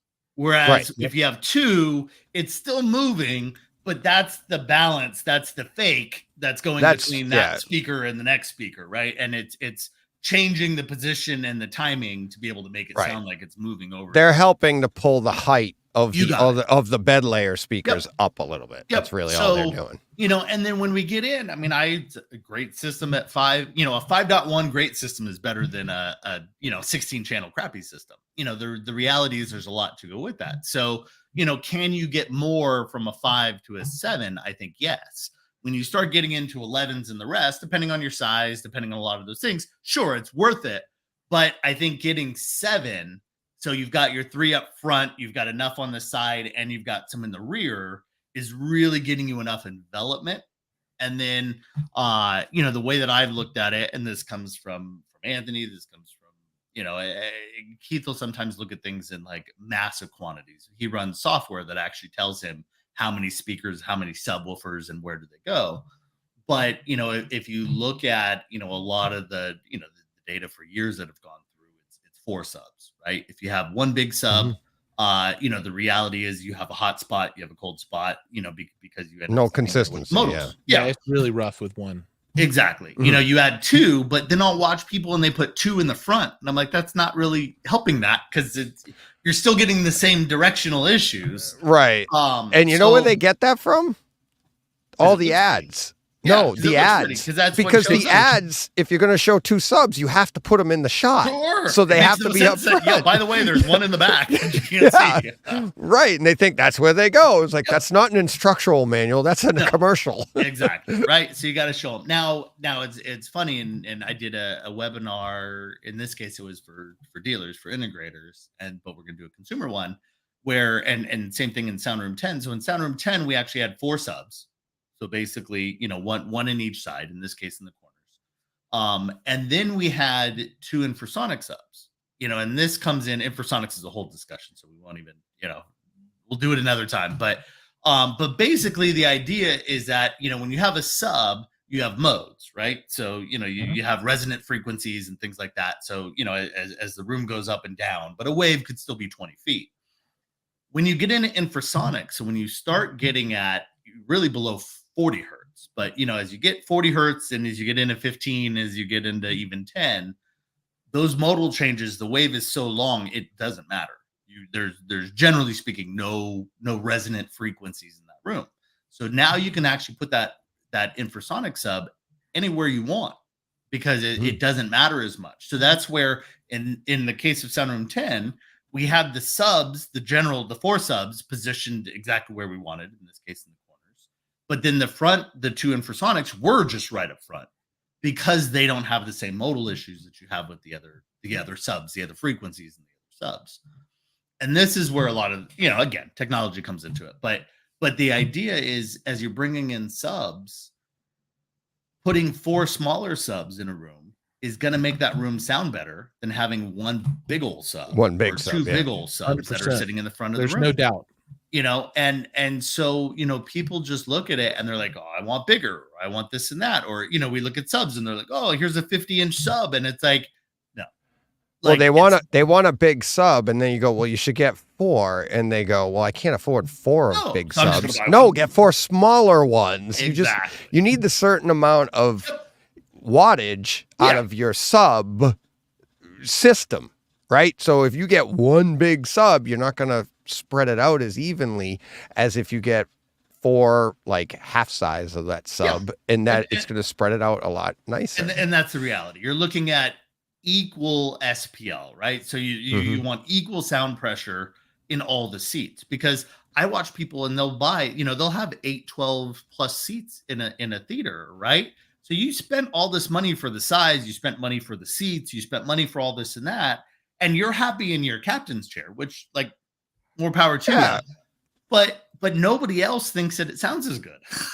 Right. And the same thing is true even for LCRs and the rest, right? And I saw a comment and I didn't see who it was from, if it was Eddie or Paul. But somebody was commenting on the directionality of speakers, right? LCRs especially. And that's one of the things that, in the Grimani system speakers, that sound wave, that waveguide, isn't just a horn. It's actually designed to be able to spread the tweeter out 140 degrees. And the idea of that isn't just to make it louder, because that's what horns are. And we don't always like horns because sometimes they can hurt after a while, right? And so, but in this waveguide, the idea is that it just spreads the sound so that sweet spot expands. And instead of having one really hot spot in a system, because when we start going in, Giles was talking about 2-channel. When you look at 2-channel, 95% of the time, it's us listening by ourselves. Yeah, you have to sit in the sweet spot. You have one chair, and that's it. That's all you need. It's a triangle, right? I position my speakers here. Do I toe them in a little bit? Do I do this and that? Because I just need to sit by myself with the drink in my hand and the lights off and listen to music. But when you start talking about theaters, it's a totally different beast. And so when you come in, and even coming from the Bowers and the rest, from my standpoint, so many speakers were designed around 2-channel sound. And then they just said, well, shit, if I can sell 5 channels, 11 channels, whatever, I can just sell more speakers. But the reality is that speaker is still tuned towards really being directional. And so you find these speakers that have this hot spot, and they sound great when I'm right in the middle in the proper location, but it's a waste for my other 8, 10, 12 seats, because they just don't sound as good. And especially when we're talking about mid to high, which is most of what we hear in all reality, when I'm listening to The Voice, when I'm listening to, all this, vocal content, or even most things other than the big explosions, it's heavily directional. And so I can actually tell. I can't tell where my sub is, but I can actually tell where my center channel is, or this or that, because I can hear that directionality in there. And I think those are the big things that we should be looking at. Not how much do I spend on a speaker, or how much do I, do for this and that for aesthetics or brand recognition, but what's the science behind this? How can they actually support this objectively? And tell me that I'm going to get better sound, and not just in my one seat, but for, the other, again, whether it's 3 seats, 4 seats, 12 seats, 15 seats. If I'm looking at a theater, in all reality, I should be looking at speakers and technology that support that. And I think that's, AES 67. I think, networked audio, the fact that I can tune my systems remotely, or be in a room and I can change which amplifier. So if I hooked it up wrong and, my left is my right, I can literally switch that without going back into my rack. You got this amazing system, and you're like, damn it, I screwed it up. Oh, and it happens all the time. But I don't have to get up to fix it. That's right. I'm just going to switch this out. Yeah. Giles, how many times did you get to do a demo in that room? Just once. Just once? Okay. Yeah, I didn't have enough time to do everything I wanted to do at the show, so I only heard it once, DJ. Really? And Oh yeah. I got in there at least 3 times. The last time was with I remember I was with my wife, and on the last one, right? Yep. She sat in the seat that the first time I was in there, I was literally at the back of the room on my last one. I was just in there in one of the theater, director's chairs, at the back of the room, right? And talking about that dispersion you're talking about, it's like I sat there, and then I sat more to the middle, still in the back row, okay? I got to tell you, it really was an amazing experience in all 3 positions, meaning that, even though, she was on the far right side, where I sat on the far right side on the aisle. So you're what, 3 feet from the wall, Yeah. and that's where the wall of speakers goes down, right? You could nothing from that wall felt overpowering. When a pan happened, when anything was happening, we watched Maverick in there, we watched different scenes.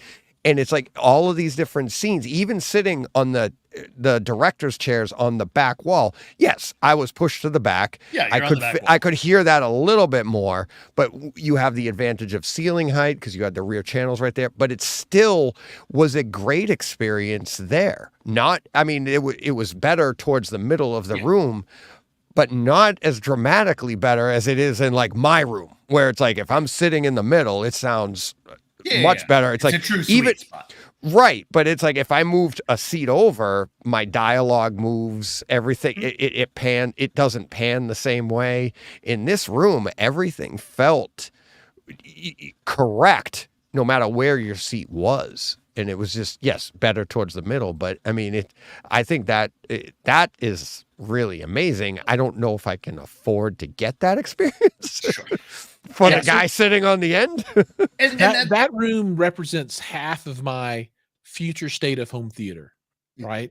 So the audio portion is where I think home theater is going, right? And then if you ripped out the projector and put in a panel wall, I think that would get you the other way. Yeah. And, Well, that's and even in that, the room. So until you get to the panels being in the right spot, that screen. So in that case, and this is where I come in and Chris Seymour, who, runs Seymour, Screen Excellence. And I got to watch. So I got a video of it somewhere. I'm happy to share it another time or whatever. But I got to watch the masking. Like we were just masking it, right? It moved so amazingly fast and so silently. It was crazy. I've never seen or experienced a screen that moved like that. And then you look at the AT performance of it, right? As we're putting the speakers behind it and everything else. You can tell the differences between a perf screen and a woven screen and, all these things that I'm like, hey, you got a perf screen. I'm not complaining. I'm not, judging on anything for it. There's all these steps that go through it.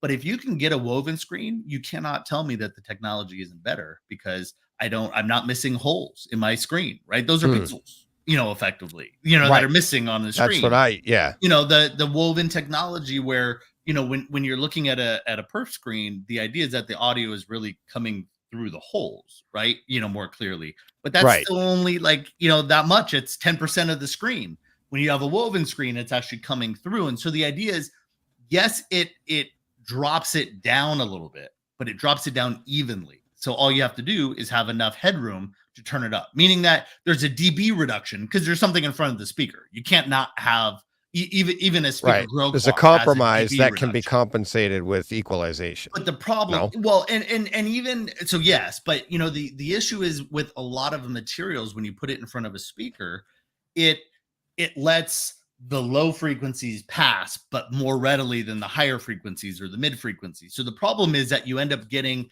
a material that's your speaker. It's blocking certain frequencies of the speaker. What would you say, Giles? I didn't catch that. It EQs the speaker, right? Yeah. So it's changing. changing It changes the balance of the sound. You got it. And then you have to spend more time EQing to try to get that out. Yep. What was great about the screen that was in there, and we had the data to be able to show it, is that it just evenly dropped the dB. So yes, there was something in front of it, which means that you got to turn it up just a little bit louder. It's only a fraction of a decibel though, right? No, exactly. It's really, you're not even really turning it up, right? But the idea is that it's lowering everything equally, which is what you want. Because I don't want, I want to turn it up or down, but now my highs are too high or my lows aren't enough or my opposite way around. You want everything, whenever you do things, it's like good earplugs. They drop everything. It's lowering the dB. It's not lowering certain frequencies in there. And so that's where I thought it was cool until you get to panels, until you get to the things that, eventually come out.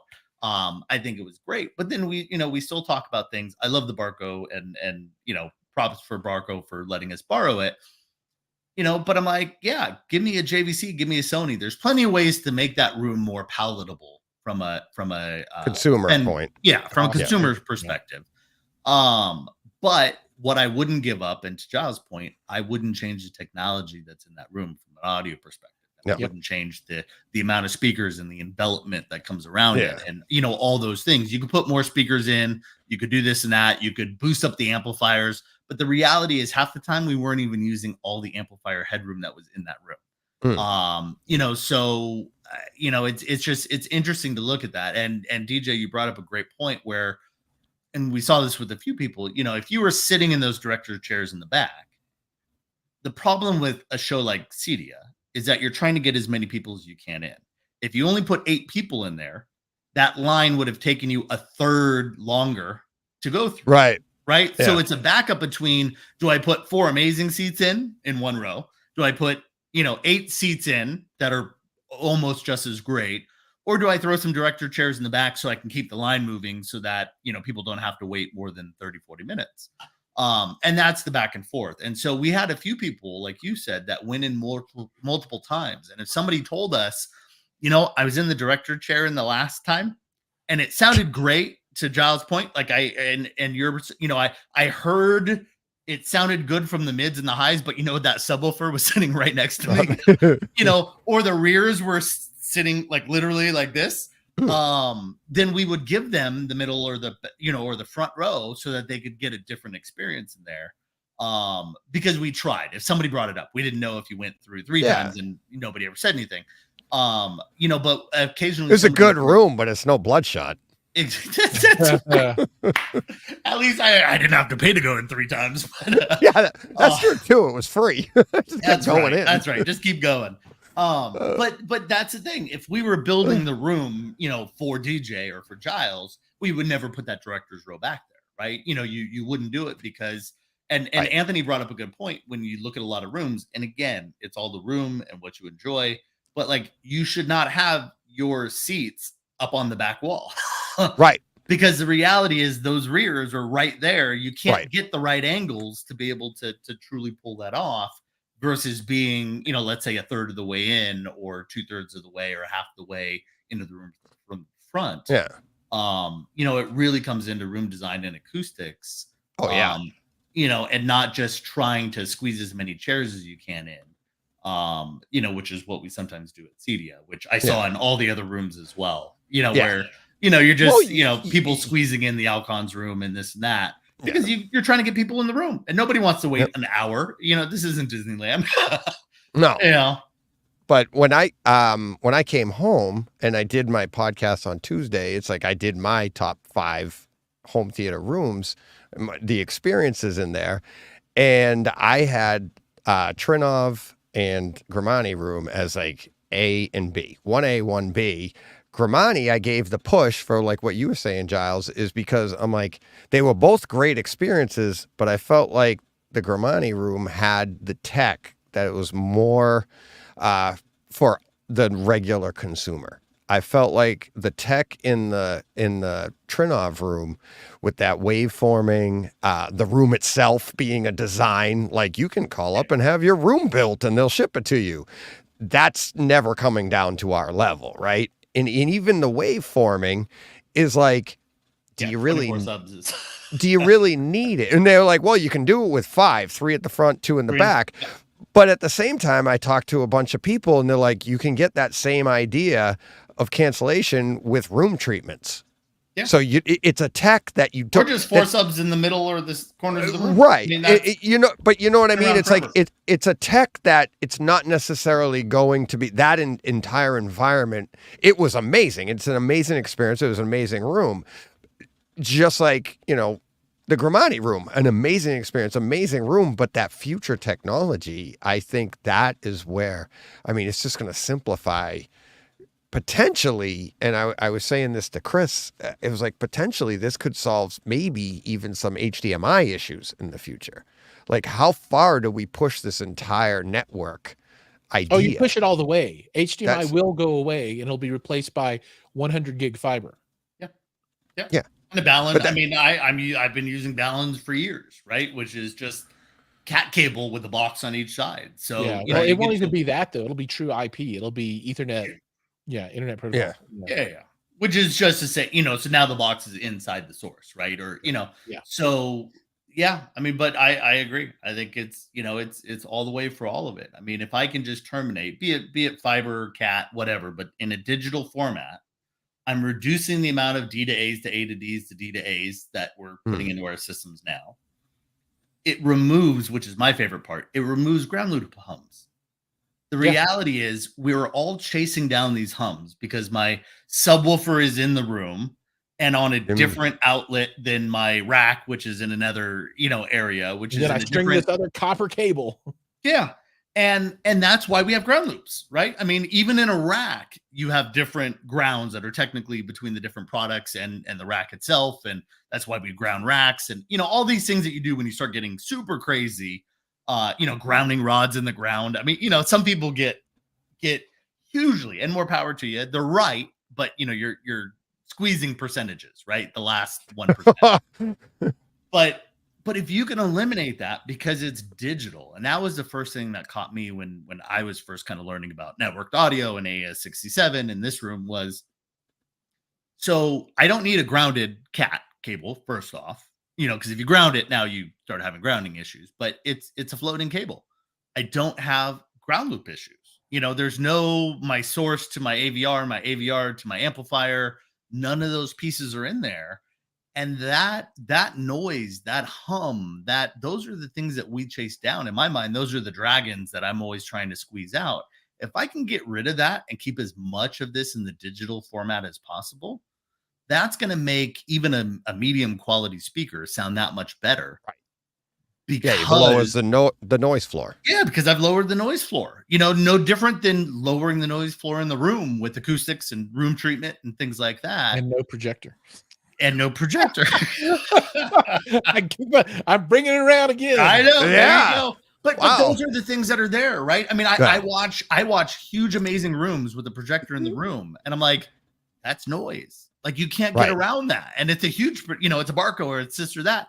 Well, you can. You have to, but that's another issue. You have to put it outside the room. Sure. And that's a whole other design issue. Yeah. Yep. But the people that don't, like, I love the fact that you love your room, but it's like, you can't tell me that it's not adding noise to the room. It's it's the same as HVACs. It's the same as, we complain, or, you have isolation on the inside, but then you also have, trying to isolate from the outside so that, your spouse or whoever else doesn't hear you, or your neighbors right aren't complaining, right? Those are things that we have to look at. Even the sound room 10, it was nuts. So we did a measurement before show started. And before the show started, the outside of the room was 85 dB, right? So if we were outside the room, it was 85 dB. Inside, before we put up the treatments, was 75 dB. So, like, just closing the doors without all the treatments and everything else, it was still loud. 75 dB. Yeah. You wouldn't build a room, let's say in a Grimani room, or, would start at 25 to 15 dB, right? You wouldn't even build it because there's so much noise going on in there. And yet we're required in 3 days to build something around 75 dB. And yet if you listen to it, when you were in there, you really didn't hear that much. It sounded good. You walked in and you could hear a clear difference between being outside the room and inside the room. Yeah. By the time that room was done. And that wasn't, it was a temporary structure. That gets me to that. Jiles, you did the Trinov room? Oh, yeah. And did they play? It was such a weird choice for a floor, like a showroom floor, to do a Quiet Place demo. Now, it's a great scene, but it really takes you out of it. Yeah, I did not like their choices in general. I didn't like the Chernobyl music thing that they played at the beginning. I wasn't a big fan of their choices. The room was fine. It sounded great, it's like when what was it last year? They had the huge Macintosh amplifier room. Yep. Yeah, I didn't like that room very much, but yeah, you're right. I didn't like their choices. I would have chosen different things for sure. I did like they did the Spider-Man one, and that was with really with the Mysterio, because what was fun about that one is Sony did the same thing in their in the big room. Like, in the big room, right? So you got to see, and it's to be fair, they ran their system there. It was all Sony except for what did they have on the walls? The Sony AVR with Kefs. Yeah, Kefs, that's what it was. But it was a Sony AVR, no external amplification, no video processor, and they ran the room on that. Now, granted, the room was about 6 feet too high off the ground. Meaning I didn't understand that. That was the craziest thing. I think they did that because everybody would be sitting, because their room isn't like the Gramani room, and if they dropped that down to level, it would have ruined the experience for anybody up against the walls and stuff. It was just so high because I know. There, I was like, But where that height part didn't matter was that Mysterio scene, the overheads, it panned really nice. And like when you're waiting in line, which that one had an amazing line because it did have a lot of seats in there, but it had a pretty big line. But then you go over to the Trinov room, do the same scene, and it takes you 20 minutes, 30 minutes to get between, and you're like, they both went overhead. They both sounded really loud. Obviously Trinov's way better, but what I took from that is like, and I said it to my listeners live from the show, I was like, guys, our rooms aren't that far off from this stuff. I mean, we're talking percentages. It's like, no, we don't have a Gramani room. We don't have a Trinov room. But when you can literally go from a room that I know my room is better than that Sony room, and that Sony room was pretty damn good, when you ran right over to the Trinov, waited in line, and got in there and went, oh my God, this is better, but we're not that far. It's not like you're going back to the old Cineplex. Yeah, it's 5 times more and it's $1 million. And is that $1 million worth it? Right. Right. And we have good stuff. So yeah, no doubt. And again, placement of speakers, room acoustics, all those things have such a big impact on the room. If you put those speakers in the wrong spot, doesn't matter what you buy. They're just not going to sound bad. Yeah. And that's the thing. So Eddie made a comment on here, and I'm gonna take a look at this. What is it? So Eddie brought up. So he says Jiles, the JBC synthesis, has Dante included. So the JBL, I think. The JBL. So here's the thing. So and a lot of us know, and again, JBL is great product. That's kind of a piece off of Trinov, I believe.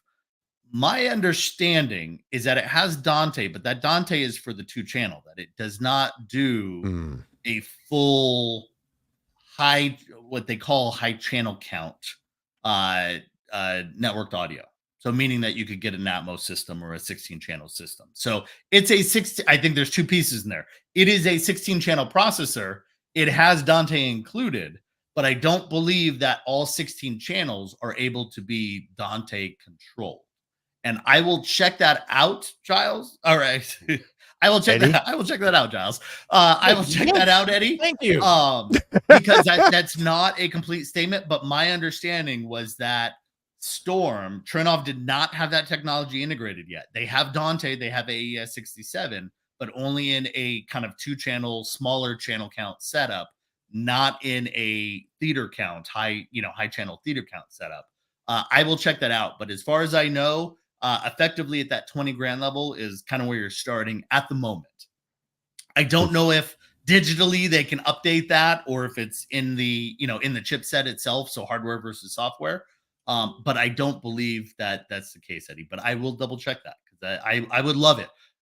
My perspective, you guys, I want these technologies to be as inexpensive as possible so the most people possible can enjoy it. Because again, it's, to Giles' point, this is where this stuff is going. This is where the stuff should be going.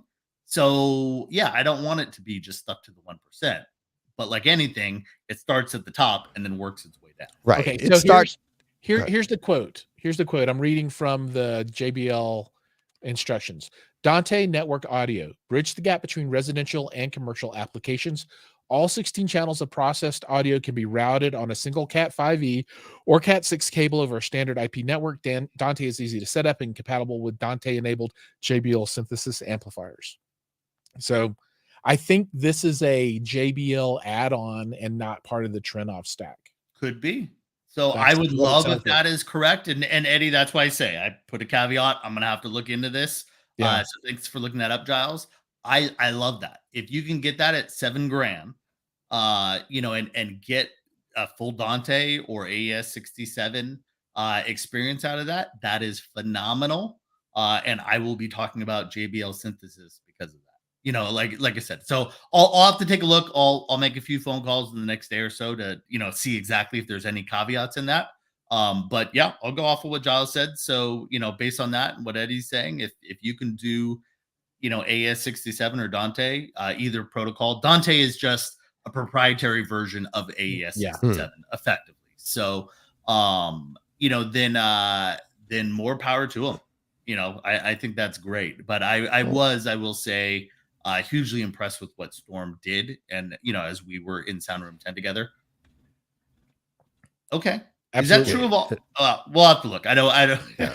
It's hard to have a discussion in the chats, but I'm curious, Eddie, because I always thought that maybe we're on the higher end side. Does it split between RCam and Trinov? Because I always thought it was a kind of a different processor. I'll say custom. I won't say lower end, but a custom version of a Trinov. So Focal does a Trinov copy or a rebranded Trinov. Yeah, rebadge. Okay, maybe that's where it is. It's hard to remember. I don't know what the synthesis comes from. A JBL synthesis makes great stuff. So like I said, I love that. I will definitely be researching that because I'm all about talking technology, not about brands necessarily. So, if a brand can do the same thing, then I'm all for that. Oh, cool. Wait. All right. Hour 3. Hour 3. Well, I mean, we covered a lot. Giles, we're going to have you back, buddy, and we're going to have to meet each other appropriately. I really want to I really do want to talk to you about how you started, because what we've talked about together so far, we're so like-minded, and I think, I'm happy to come on just anytime. Just let me know, give me a little warning. And, I love to do this stuff. I had earlier today, I had a speaking engagement professionally, and I moderated a panel for AI in the workplace, right? And do this at nighttime, and this is stuff I love, so I'm down. Awesome. Giles is like, just don't invite Brett. He ruins everything. His awesome stuff that he's got, making me jealous. You with the microphone tonight, Brett. I like to bring. I don't think I've ever done that, but you know what? I've been watching more TikTok and all this stuff, and that's what they all do now, right? They all sit there when they have these mics and they hold them. Right. I'm like, why? But they're kind of interviewing in this snap, but. Yeah, I just move because I have to move with it. I can't sit still. But I don't. You have a beautiful microphone. That's an ADHD. It's the same as yours, isn't it? That's not a grab mic. I'm complimenting myself. I know. Well, you are a very smart gentleman. You are. I'm something. I don't know. My wife doesn't necessarily agree. Well, look at all those books in the back.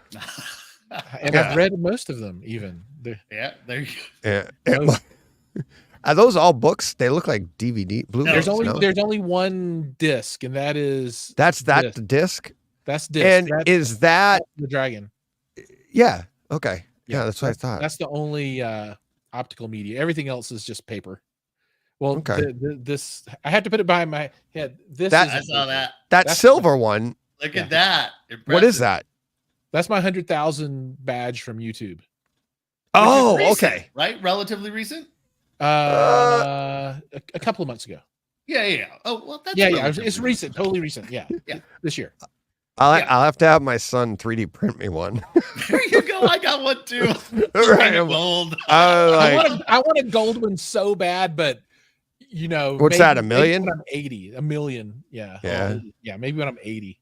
There you go. I don't know if I do more cell phone content, I can get. I'm trying to get to 1,000, and I'm all excited. I'm close. I'm at like 970. So we're working at it. Secret. If you want a bunch of followers fast, and I did this accidentally. Well, I want to earn it though. I don't want No. You earn it. You earn it. A bunch of followers fast, but to earn it, and this is what I did. I got 38 million views on a short. Mm-hmm. And it's not even on my channel because I deleted it. Because it wasn't like anything special. It was just like some music stuff. And I was just playing around. I'm like, hey, I want to figure out how to do shorts and this kind of thing. And I posted this thing up and got 38 million views and got me 80,000 subscribers. And I'm all like, and you never have to dance in a bath towel again. Just one time. So because my subscriber jumped, our account jumped pretty fast. Everybody's like, he bought them. No, it's just just YouTube Shorts. Crazy. Yeah, and that I literally started doing them last week. I am like, let me just try this, and then I tried to get too fit, like I typically do, like we do in home theater. I tried to get too fancy, and I tried to make a short after hockey the other night, and I'm trying to edit it and do all this. Next thing I know, it's 3:00 in the morning, and I'm like, this isn't what a short is about. That's right. Right? My short, and I'm like, take 81 on. yeah, and I'm like, just go to bed, you idiot. And that's what. But you're right. It's like what I made 3 shorts one day. Just literally, they each took me less than a minute to do, and I didn't even know how to. I still don't really know how to do them.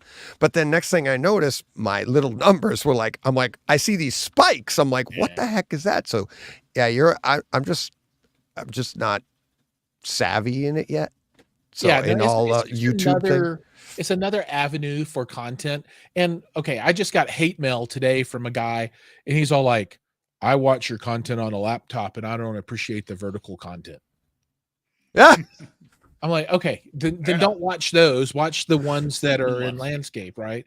Because I have plenty of those too. But yeah, and another thing that you can do, and word to the wise, if you do YouTube, make a video, have it normal aspect ratio 16:9, and then you can go to video.com, VIDYO, and you point it toward your video, and it will slice it up and put it in vertical format automatically using AI. Is that how people are doing it? Because I was that's how I'm doing. That's how That's how the smart people do it, DJ. Yeah, yeah. Well, I've already made. I do that, and it cuts it down to 1 minute pieces. Yeah. Oh my God, love it. Yeah, because I did one of the ones I did was a outtake, not even an outtake, but in the middle of the show, the 3 of us didn't want to talk about this one particular movie. And I said to Steve, I go, Steve, why don't you go first? And we none of us liked the movie. And Steve was just like, but it worked because we were all vertical on the side on StreamYard, right? And we had the movie off to the side. So I was able to just slide it over and see us. But I'm like, how do I do it if all 3 of us are like this? How do I play that clip? So I haven't figured that out. So I appreciate that. Well, so actually, I'll be texting you tomorrow. What's that link again? Yeah. So it can actually, for stuff like this, chop the screen up and then stack them. Restack. Yeah. Yeah. So it'll restack for you. Oh, the beauty of AI, right? Let it do the work when you're just trying to do some simplified organizing. And it's funny because I know how to do all that in Adobe. I know how to manipulate it, but it just takes time. Oh my God, it takes time. And that's what I was trying to do. And then I produced it, but then I couldn't figure out how to get that to upload into, because shorts have to be a certain way. And I had already formatted it vertically, but it was 3:00 in the morning. I'm like, just go to bed, you idiot. This isn't the point. And I'll give you my master class on shorts. It takes 30 seconds. Love it. Oh, not 3 hours? No, I can do it. It's a short, DJ. It's a short. Yeah. It's a short on shorts. See, I think that's the other problem I have. It's like they're not short. So yeah, that's right. it's like DJ cannot do a short. My 3-hour short. Introducing himself. I actually am getting good, but all right, we'll definitely have you back, Giles. Thank you very much. Hopefully, we helped some people with their Zappiti issues or their future. And people looking to the future, because I think if you have a Zappiti, don't fret. If you don't have a Zappiti, just, congratulations. No, pay attention, because this is the stuff. This is the education, right? Don't just be like, glad I didn't get one, and then go out and buy a Z-Dude. It's like, so yeah, but thank you guys very much. Really appreciate it. It was a blast. And I love the tangents. I know. I love them. Brett loves them. Giles, do you love them? Do you? I love. That's the whole point. Without the tangents, it's dry and boring, right? Yeah. It's all of those spontaneous conversations that take you around the world. Those are where the details come in. That's the juicy stuff. Well, and that's frankly how you can tell the people that are truly passionate about this. Versus the guys that are just trying to make a buck, right? Like DJ, we talk about this all the time. We could talk for 2 hours or 3 hours. And then at the end of it, we'll talk for another hour because we're just, BSing about whatever. And we could talk cars. We could talk about whatever. Yeah. Giles, we've done the same thing, and it's like, so, and that's where I love, getting to introduce guys like you guys together. Thank you. Have different takes and different ways of looking at things. But I like projections. Giles doesn't. That's right. Well, okay, let's not say that. Jiles is I was anti-projection. just trying to say it before you did. Like you Don't believe them, JVC. I still love you. That's right. Tony, come out with a Epson, panel, you're always in my JVC. heart. Hey, they Even have. Oklahoma, you guys are Hey. awesome. Brett, you finally do have to moderate us. 'Cause we're That's like, right. That's right. Well, DJ, that's the other way that Giles isn't telling you to get big views is you have to do the negative big kind of I bash can't. on it, right? Wait, So now you doesn't. can do a negative bash on No, I hate Jiles that. McCoy hates projection. So That's the short. you are absolutely right. That would get more views than anything. And if I went Mhm. with takedown videos, I could just kill it with takedown videos. Oh, But I I don't I- look at videos, though. I see stuff Oh, on, dude. and I'm like, the takedowns that you could do. I'm just like, there's a problem here. There's a problem there. That's like, Well, that's accurate information, but tell them the rest of it too. well, It's that's, like, and that's the thing, right? I love being objective. I'm the first Mm-hmm. to say, and most anybody that's known me, I will say if there's something negative on a kaleidoscope, if there's something that, Yeah. like, I try to be objective because that's what you're trying to do is educate, right? And if somebody wants something, great. And if they don't, then that's fine too. I'm just there to educate. But the guys that are just taking down, like most of these other brands, there's some bad brands out there, frankly. But most of these brands are trying to do what they think is the best solution at whatever price point, at whatever. My thing is, yeah, they're all available. We all have choice. I think sometimes there's too many choices, which is where, again, the market segments so much that nobody from a business perspective prospers. And unfortunately, then those companies go out of business. So I do think that there's a time where just because I think I have a better way to build a speaker doesn't mean I should build a speaker. But at the same time, you need that differentiation. You can't all have the same horn or compression or, whatever speaker that you want or ribbon or what have you. You have to have options because everybody hears things differently. Everybody sees things differently. Everybody has a different price point, right? And that's really what it's about is not taking down, but being able to sit there and say, okay, for the money, here's the best, better, good. Buy Right. what you think is best. Right. And this, I'm doing a big thing right now, and this could send us down another tangent, but my objective versus subjective, and I'm I not talked biting on that tonight at all. no. But here's what I say. I'm like objective, and like what you just said. I'm like, if somebody tells you something is objectively better, that's an incorrect statement because the term "better" isn't a subjective statement. What is a subjective word, right? So if somebody tells you this is objectively brighter, that's a correct statement. Now, do you like that is subjective, right? And that's what I'm trying to help people with because a lot of people are telling you this room is, or this speaker is objectively better than this speaker. Everything you just said, Brett, is 100%. Everybody sees, hears, and you can't say that. What you have to say is objectively, this is what this does. You can't argue that. These are the facts. It measures this way. Correct. Which one do you like? Right. And that's the subjective part. And I said this, I was going around CEDIA and saying this to people. I'm like, we're in a highly objective hobby where everything's subjective. And they're like, no, it's not all subjective. I'm like, everything in this room is subjective. You can't tell me. It's like, which Trinov or Grimani? Which room do you like? Which JVC, Sony? Which light bulb do you like? It's all subjective. They all perform differently. Yeah. Which do you like? And that's what I'm trying to. And I think the reason I'm trying to do this is to help people get through the spiel, get through the clutter, and get through the sales pitches that are like, you need this because it's objectively better. And you're like, well, wait a minute. How is it objectively better? But if I don't, and to like what you were saying maybe 2-3 hours ago, Brett, about getting into the forums and saying, it's okay to say, but I don't like that. Yeah. Right. And it's like, and that's the thing. It's just because somebody tells you it's objectively this, it doesn't mean you have to like it. Sure. Like say an OLED, it's objectively brighter than a projector, but I don't like it. Yep. and that's the experience. I do like OLEDs, but but no, it's the experience is a total sum, and every room is going to be different, and every sound is going to be different, and our hearing is different, and there's so many, okay, it's like Giles and I are wearing glasses, or do I need glasses, or do I, there's so many pieces in there that when people are like, oh, this is better, I'm like, yeah, based on what?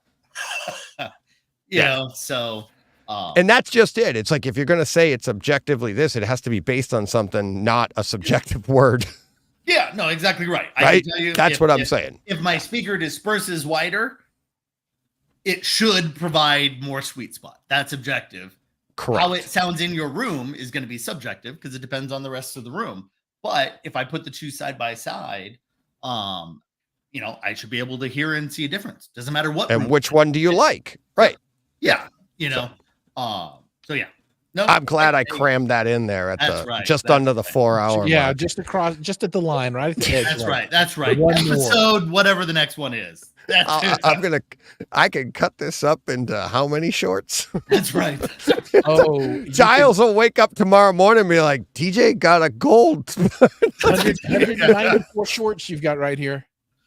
He just did the math. I couldn't. It's earlier out there. You guys are you're not ready for bed yet.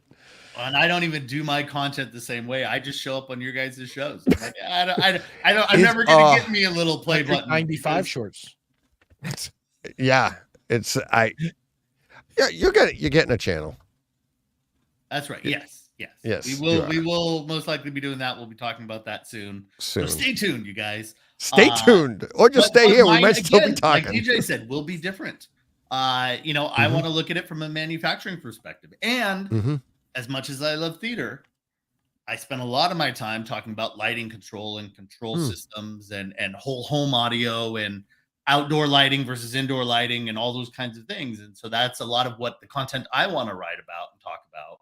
If I want to talk home theaters, realistically, I go on Giles' show, or I go on your show, or I go, those, I think that there are plenty of great channels that already discuss theater in a way that I think is positive.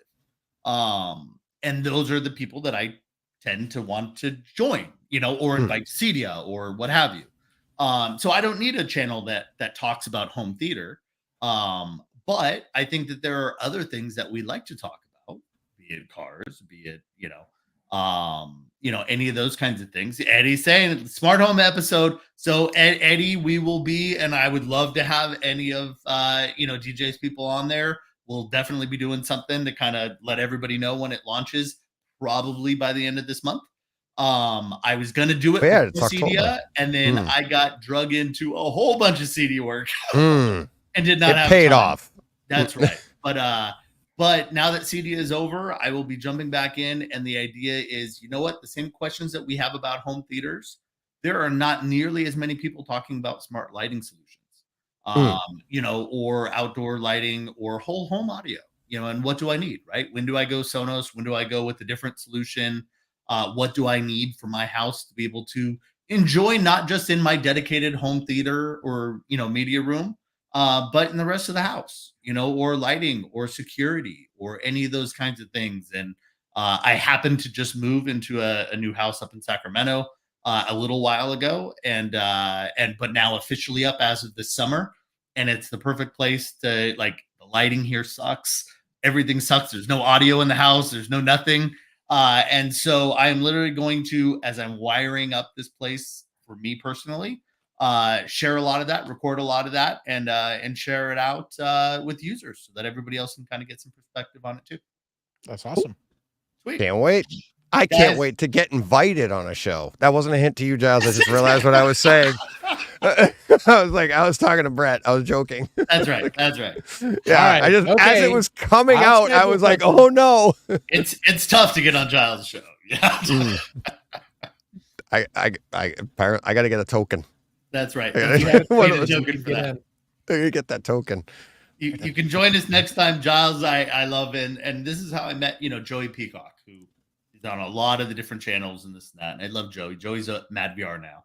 But was that Arkham before that, or Accurus. Right? Accurus before that, and I love Joey, but no, the first time I met Joey was on Giles' show as he was a listener, and then I guess that was the beginning of this year. I think we've done it. That might have been the first time together, first time together. Joey and I both joined Giles' show together and just started talking about stuff at the beginning of the year. So, like I said, it's an amazing hobby. You find good people, you want to chat with good people.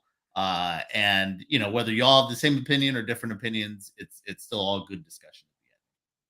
Oh, that's just it. I love getting people on that have different opinions and stuff because nobody's right or wrong. It's just, and that's the point of all of it. It's like you go into people's theaters, they're pieces of art because we're cramming a theater in a place that shouldn't have a theater. And and then we're watching art and then we're arguing over should that art be that way? And it's like, it's awesome. There's so many, it's the marriage of art and technology, and it's so much fun. So thank you guys for, sticking around for 3 hours, and we're 19:23. Oh my God. Did you hear that part, Giles, yet? I'm doing a 24-hour podcast. Really? Yeah. That's awesome. As soon as I get to 1,000 listeners, I'm scheduling it. And then I am going to talk home theater for 24 hours. I'll schedule people at like maybe 1 hour increments, 2 hour increments, stuff like that. Originally it was a joke. Todd asked me on air if I could do it, and flat out I was like, yes. And we were going to do it for a charity, but then we got all busy, and I'm like, I'm just doing it. And then next year we'll do it, and we're going to raise money for a big cause and stuff. But this year, hopefully I just checked, I'm at 971. So when I get to 1,000. Oh, you're there. We're there. Look, we're going to be doing Not 24 yet. hours in a week from now. So, well, I got to schedule. I said I'd schedule it. It's not like when I hit 1,000, I'm on air for 24 I hours. expect 24 hours at that. I'm going to be watching. Tick, tick, tick. That's right. Yeah. Okay, you guys, you have 5 minutes. No, I Lose can't them wait. over 1,000 and we're staying on. I can't wait because I'm thinking with Brett's energy, I got to get him on in the last half. I know you're on. But bringing all of you guys on, I know listeners want to come on because I host listeners as well. Yeah. I bring, if they want to come on, that's where Takeover Tuesday came from. Listeners take over the show, and I'd let them come on. And we do this. We talk for 2-3 hours about our home theaters. So I'm going to do that for 24 hours. So That's excellent. yeah. So hopefully you're in for that too. 5-10 minutes. Let me know. I will. I won't do 24 hours with you, but I know. That's right. I'm good for at least 1 or 2. There we go. Yeah, exactly. Brett, you're good for more than 1 or 2. I know that. I got to block you off. I'm going to have to put you off. We'll talk cars. We'll do whatever else. Yeah, let you rest, bring you back. I thought about that, DJ. I'll come on, bring me on first, and then you can bring me on again last. Yeah, there you go. So, all right. I love it. Thank you guys very much. I really appreciate it. Any questions? Links are in the show notes if you want to reach out to either Brett or Giles. And if you're listening to the audio only, but everybody in the chat, thanks a lot. Lots of great questions, watching the comments. People, I love watching the chat and people answering their own, they're chatting. Or chatting themselves, yeah. Exactly. Everybody's talking in there. That's what this is all about. So thank you everybody for participating. And till next time. Go push play. What he said.